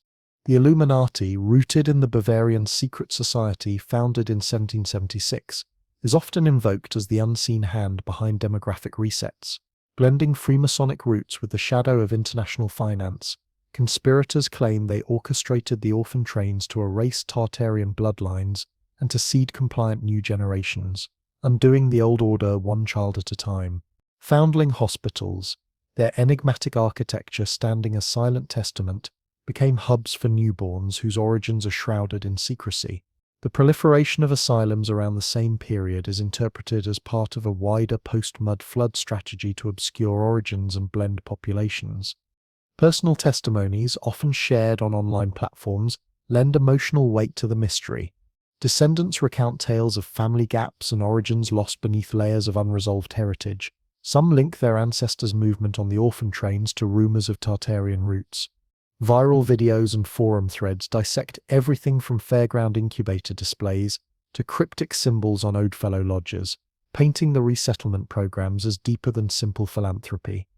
Combined, these threads form a tapestry of possible population engineering, societies like Oddfellows, Masons, and Illuminati as hidden handlers of global resets, empty photographs as proof of post-cataclysm desolation, trains whistling through abandoned landscapes, importing new life where old cultures had been erased. Skeptics, naturally, emphasize the humanitarian motives, the tough realities of poverty and disaster, and the social necessity of such programs. Yet documented cases of ambiguous origin, abusive placement, and institutional secrecy maintain a persistent undercurrent of doubt.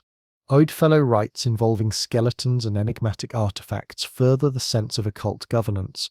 Freemason influence in government is well documented, suggesting at least a potential for coordinated efforts. The puzzle becomes personal. Tracing an ancestor's journey on an orphan train may yield genealogical gaps, hinting at connections to lost societies, strange naming conventions, or even unexplained artifacts. The broader debate continues, mirrored in the midnight scrolls of online forums where believers and debunkers trade citations, maps, and emotional appeals. On one side, supporters brandish architectural blueprints and old maps as definitive evidence of a Tartarian empire, while detractors marshal scholarly consensus and geological data in rebuttal. Yet few emerge from these debates with absolute certainty. The lingering grey area becomes the true battleground, a region where pseudo-history and mainstream skepticism collide. At the heart of this conflict lies the question of knowledge stewardship. Are our global education systems true guardians of truth, or do they serve as gatekeepers, carefully curating the past, casting some histories into the shadows while illuminating others? Debunkers point out that Tartaria was never described in historical records as a unified civilization with advanced architecture, but rather as a general term used by European cartographers to denote unfamiliar regions populated by nomadic tribes, including Tatars, Mongols, Turks, and others. From the Middle Ages through the Enlightenment, maps labelled vast Central Asian and Siberian expanses simply as Tartaria or Tartaria, shaded vaguely to mark the mysteries that explorers had yet to solve. Maps from the 1500s through the 1800s, such as those by Cantelli da Vignola or Giovanni Botero, consistently portrayed the region not as the domain of a lost technological empire, but as a sweeping patchwork of khanates and steppe cultures. These designations reflected European uncertainty, not architectural mastery. The Russian Geographical Society and skeptical voices on platforms like Skeptoid and Bloomberg have laid out the conventional explanation. Tartaria was a geographic placeholder for lands under Mongol rule, then Russian expansion, its disappearance from maps coinciding with improved exploration and the consolidation of national borders. Skeptics trace the resurgence of Tartaria theory to Anatoly Fomenko's radical new chronology, emerging in the 1970s, which seeks to compress timelines and invert presumed Western dominance, often criticized as a product of Russian political motivations more than historical reality. Thus, the Tartaria enigma persists across every divide, pulsing through conspiracy networks and scholarly debates alike. It remains one of the internet's great unsolved riddles, a beacon to those who see lost empires and architectural shadows, and a cautionary tale for those who hold fast to evidence-based history. Fomenko's radical chronological theories gained popularity through occult writers like Nikolai Levashov, who portrayed Tartaria as suppressed authentic Russian civilization deliberately ignored by Western academic establishments, a nationalist narrative that geographical societies dismiss as extremist fantasy, rooted in political motivation rather than historical evidence. Linguistic scholars highlight how medieval European addition of an extra ra to Tatar deliberately evoked Tartar as the Greek underworld, creating deliberate negative associations that biased Western perceptions toward viewing these regions as barbaric wastelands rather than sophisticated cultural centers.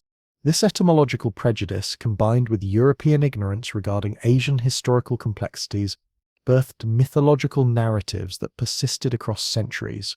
However, well-documented first-hand accounts from travelers, including Marco Polo and Russian explorers, reveal no evidence supporting theories of free energy dome structures or giant architectural builders, only detailed descriptions of nomadic herding societies and various tribal confederations operating within traditional steppe cultural frameworks. The mud flood hypothesis, central to Tartarian conspiracy theories, crumbles under rigorous geological examination. Proponents claim a global deluge of liquefied soil during the mid-1800s systematically buried entire urban centers, leaving basement levels transformed into ground floors, with windows positioned at modern sidewalk elevations. Yet geological experts attribute these buried architectural features to practical urban development processes, streets elevated for sanitation improvements, exemplified by Seattle's 1889 regrading operations following devastating fires and flooding, or Chicago's post-1871 fire reconstruction projects designed to combat persistent sewage problems. No credible geological evidence supports theories of singular planet-wide mud events capable of simultaneously burying multiple continental civilizations. Instead, localized flooding patterns, volcanic ash deposits, or human engineering projects adequately explain all documented anomalies. Discover magazine investigations demonstrate how conspiracy believers systematically misinterpret 19th century construction techniques, interpreting temporary staff plaster applications over wooden World's Fair building frameworks as evidence of ancient architectural origins, while ignoring extensive archival photography documenting scaffolding systems and construction worker activities.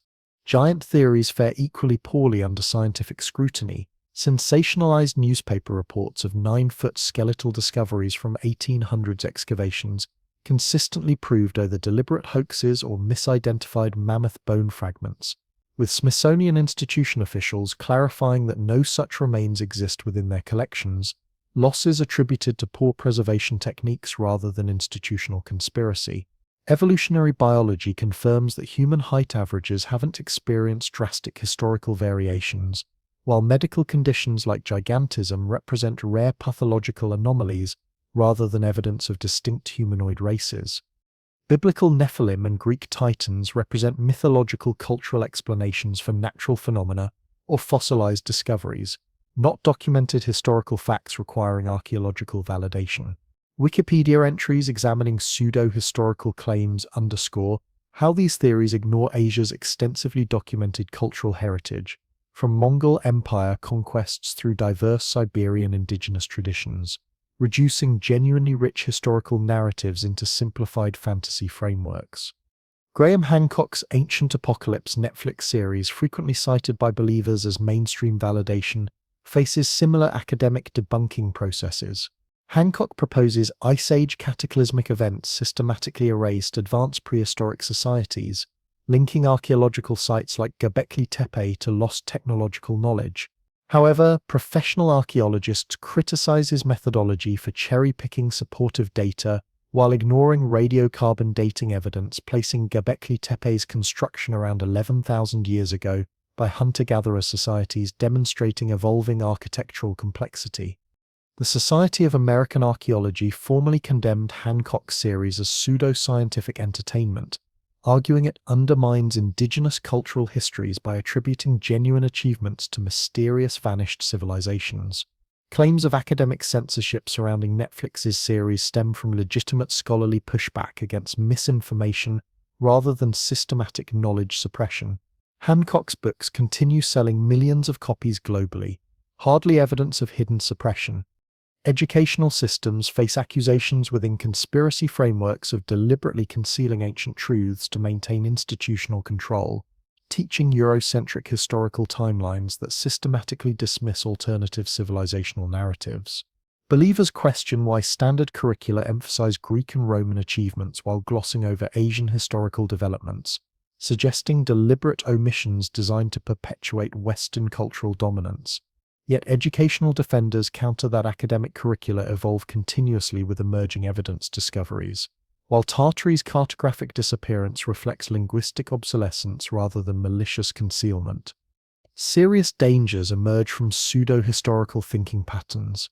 Research institutions warn that institutional distrust fostered by conspiracy theories leads toward extremist ideologies where benign theories like Tartarian mysteries morph into supremacist narratives romanticizing racially pure past civilizations allegedly erased by impure outside forces.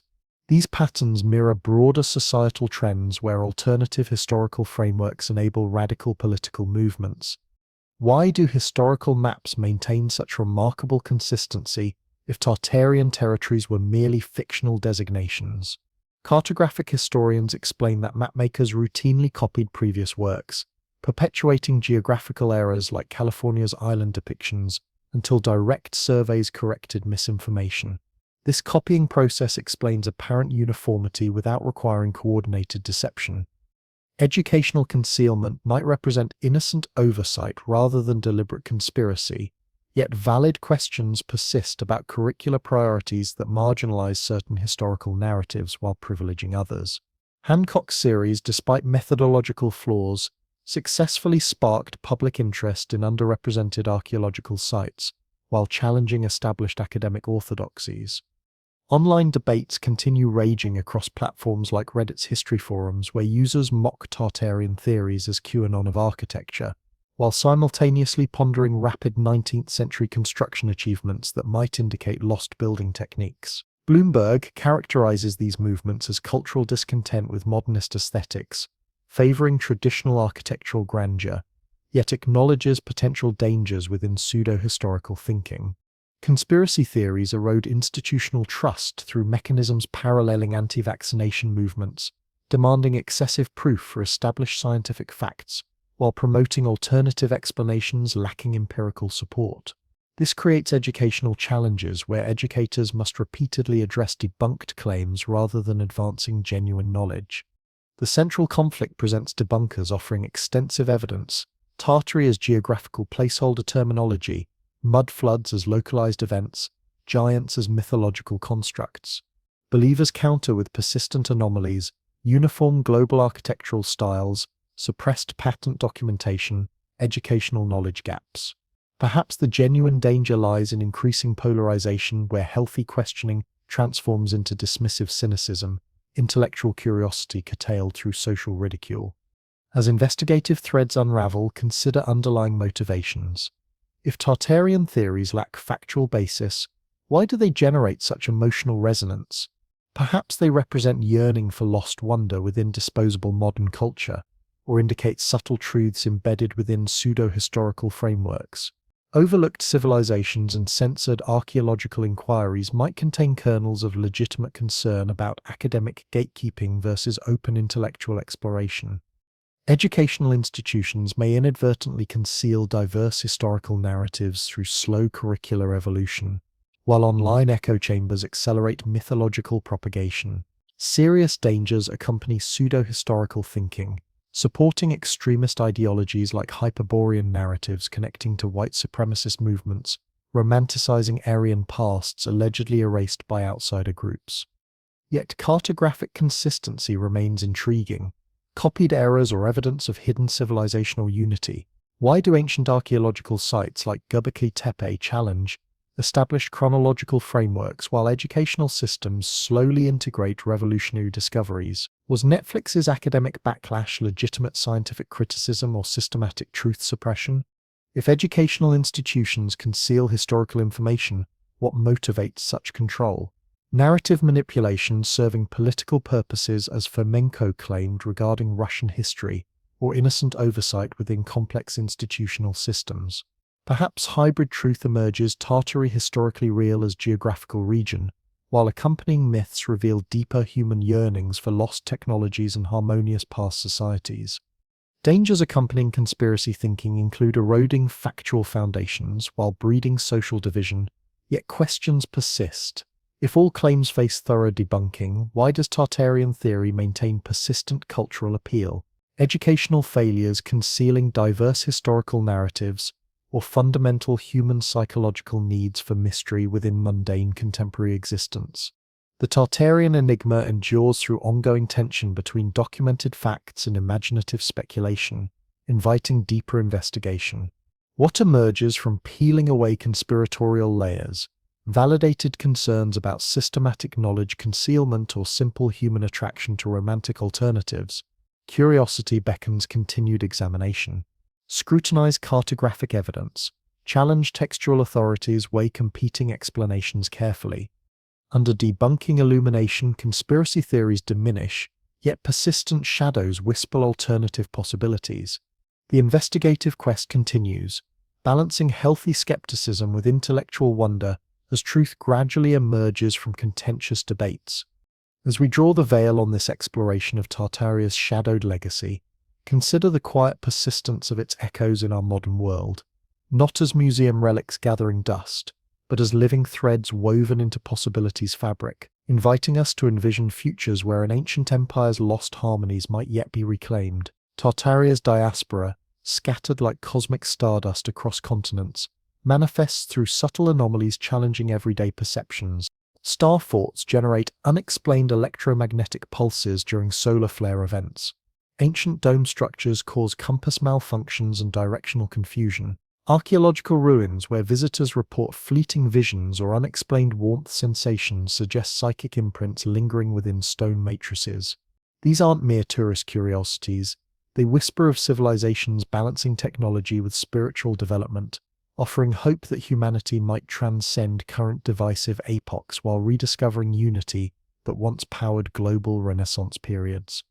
Tartaria's survivors, resilient souls emerging from mud floods and plasma storm devastation, carried civilizational fragments into our contemporary world, perhaps encoded within folklore traditions, genetic memories, or subtle urban architectural elements. Historical accounts, often dismissed as elaborate tales, describe Eastern wanderers arriving in Europe and America during early 19th century, bearing unusual artifacts, crystal fragments glowing under moonlight, maps etched with unfamiliar stellar constellations, and stories of airships dancing with aurora phenomena. These could represent descendant populations seeding hope through oral traditions evolving into hidden kingdom myths like Shambhala or Agartha, inner earth realms where Tartarian knowledge endures. Modern psychics and remote viewing practitioners document contact with these civilizational echoes during sessions featured on fringe podcasts, receiving visions of towering figures teaching free energy principles while urging humanity to avoid collapse cycles that destroyed their forebears. This cyclical framework, outlined in 5-era historical theory, portrays human development not as linear progress but as recurring waves where golden enlightenment ages crash into oblivion resets. Each iteration leaves humanity clawing back with diminished capabilities. Tartaria, representing the 4th era's technological pinnacle, arose from pyramid builders and stellar architects, achieving harmonious synthesis between societal needs and individual development, where energy flowed freely and conflicts resolved through resonance rather than force. However, infiltration by malevolent entities, whether Gog and Magog's interdimensional hordes or metaphorical demons of greed and division, led to systematic undoing, creating patterns mirrored within contemporary environmental crises and social fractures. Hope lies in breaking these destructive loops through studying remaining artifacts, potentially harnessing Starfort latent energies as modern resonance devices generating clean power, or decoding psychic remnants embedded within ruins to unlock forgotten healing frequencies. Imagine archaeologists conducting routine Siberian excavations, discovering intact Tartarian vault systems, crystal matrices aligned to planetary ley lines, activating under specific lunar phases to produce measurable electrical voltage, as reported in obscure scientific journals throughout the 2010s. These anomalies suggest imperial technologies weren't destroyed but remained dormant, awaiting attuned consciousness to reactivate dormant capabilities. Conspiracy circles circulate stories about government black sites experimenting with recovered Tartarian technologies, reverse engineering free energy systems to power classified military installations, while suppressing public access to maintain economic scarcity. Yet this scenario sparks optimism.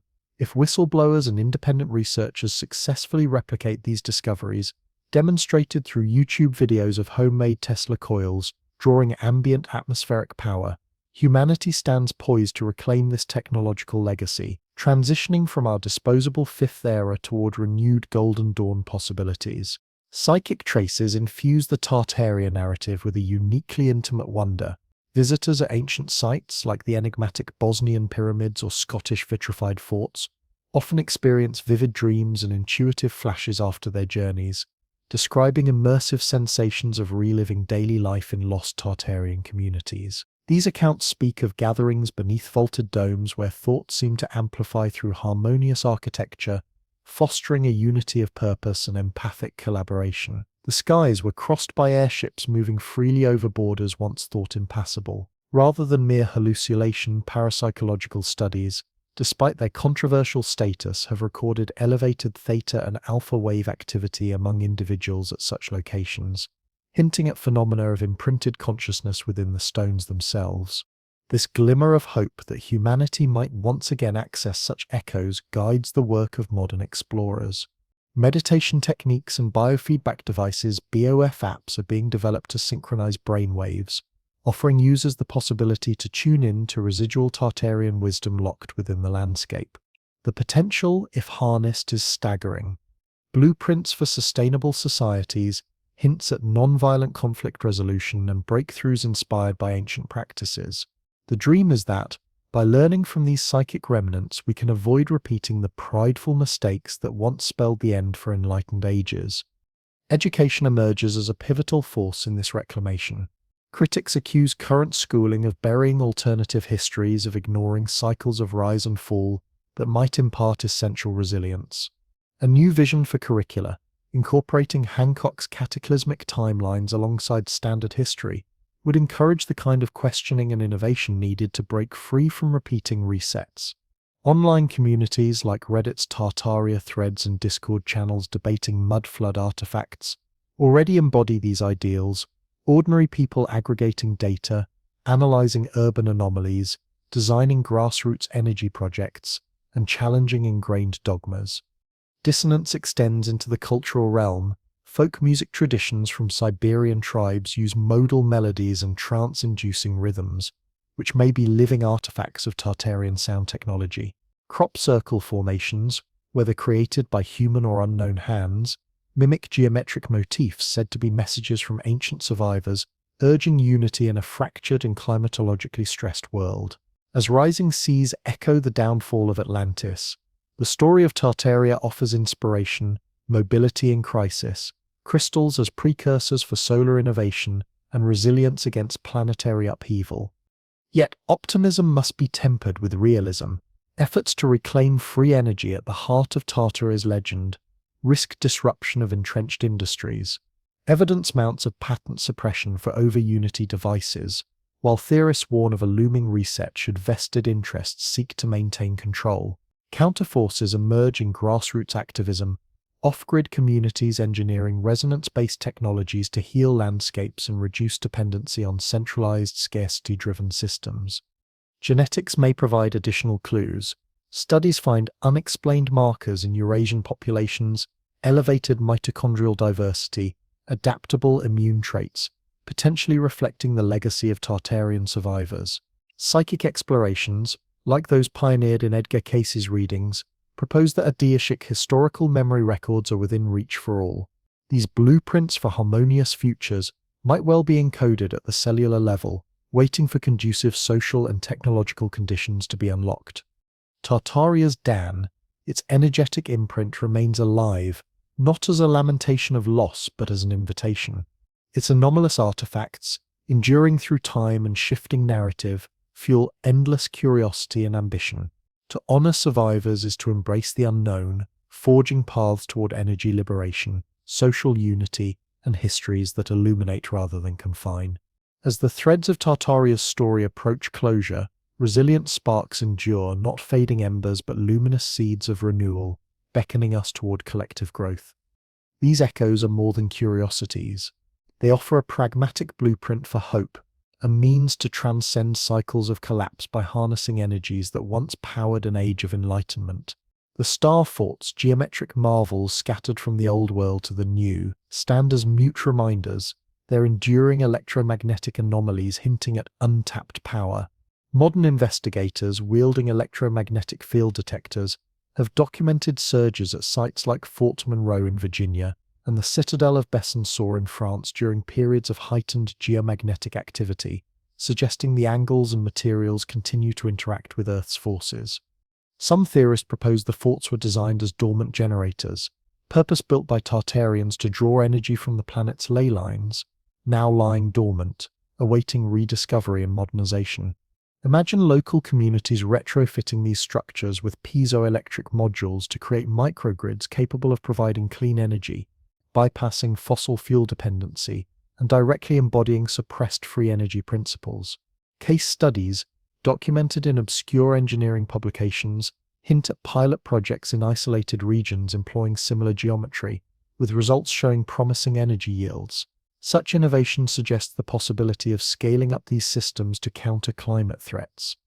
The psychic dimension deepens at ruins imbued with the Tartarian legacy.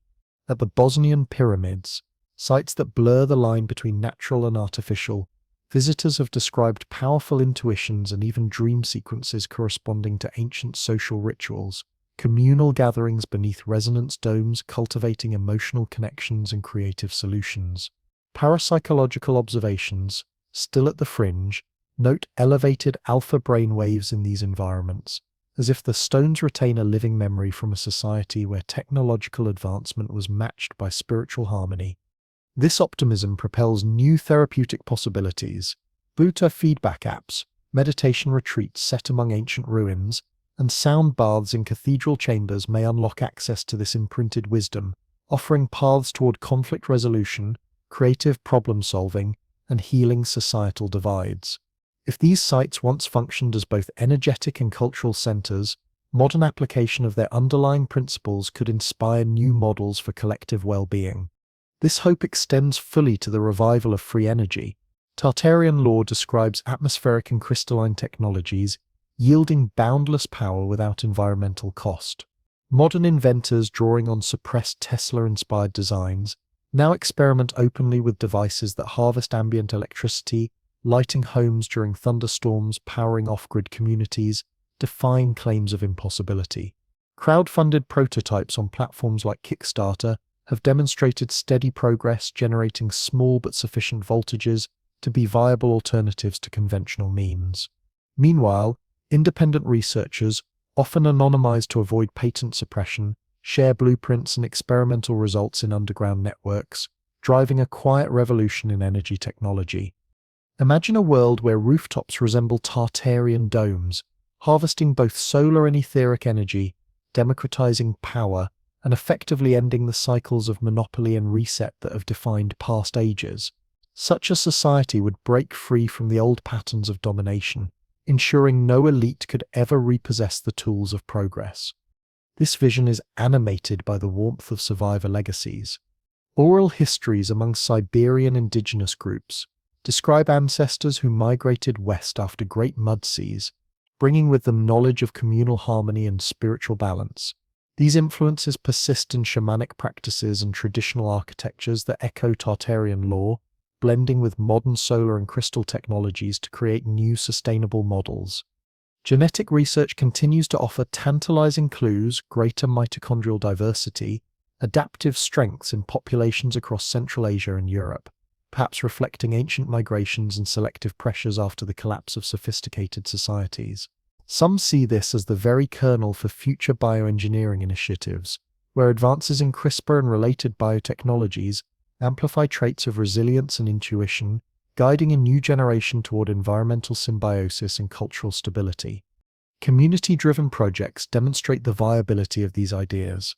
Eco-villages in Mongolia and across Eurasia blend traditional yurt design with contemporary solar and crystalline tech, crafting models of harmonious development that honor the past without sacrificing the promise of the future. The philosophical anchor provided by the Five Eras framework positions our current epoch, the plastic Fifth Era, as a phase ripe for breakthrough, where lessons drawn from golden ages of geometric wisdom and vibrational engineering might catalyze resilient cities, floating habitats, and adaptive networks designed to withstand even planetary resets. Education reform could accelerate this evolution. Imagine immersive virtual reality reconstructions of Tartarian life, teaching children empathy, collaboration, and innovation, directly addressing alleged suppressions and nurturing the very qualities needed to transform society. Online communities already pioneer this blend of ancient mystery and practical science, empowering individuals worldwide to break cycles, challenge weaknesses, and build toward hope. The caution persists. The Dan warns of threats. The symbolic Gog and Magog, whether interpreted as past demons or future dangers, might resurface in new forms: digital divisions, AI-driven enforcements, or fresh conspiracies distracting attention from real climate and technological crises. When channeled constructively, however, the energy of collective inquiry inspires innovation. Grassroots movements around permaculture, energy co-ops, and cultural revivals embody the best of Tartaria's legacy, pushing boundaries and uplifting communities. Cultural renewal infuses these efforts with vibrancy. Festivals at ancient sites recreate Tartarian harmonies, using sound baths to prompt creative revelation, while art installations mimic crop circle geometry to serve as public invitations to collective wonder and action. Environmental activism finds deep inspiration in these motifs, leveraging ancient wisdom to monitor ley lines and fuel sustainable development, merging tradition and technology in new ways. Ultimately, the hope encoded in Tartaria's story is unity. At its heart, Dan teaches that true progress lies in balance between individual gifts and collective purpose, a lesson potent for our world trapped in cycles of polarization. With emerging tools, apps capable of analyzing PISA and EVP signals at ruins, AI sorting data for pattern recognition, and international collaborations re-excavating potential Tartarian vaults, the prospect of genuine shared discovery remains within reach. Imagine if, with the right mix of science and spirit, we unearthed blueprints for anti-gravity airships, propelling ourselves to the stars as we heal the Earth below.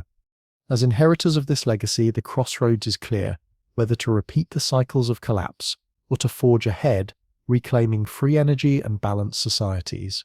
The anomalies persist, glowing crystals in museum vaults, forts humming under storms, all reminders that hope pulses just beneath the surface, awaiting collective spark. May you find rest amid these mysteries, your imagination ignited for the dawn we might revive together.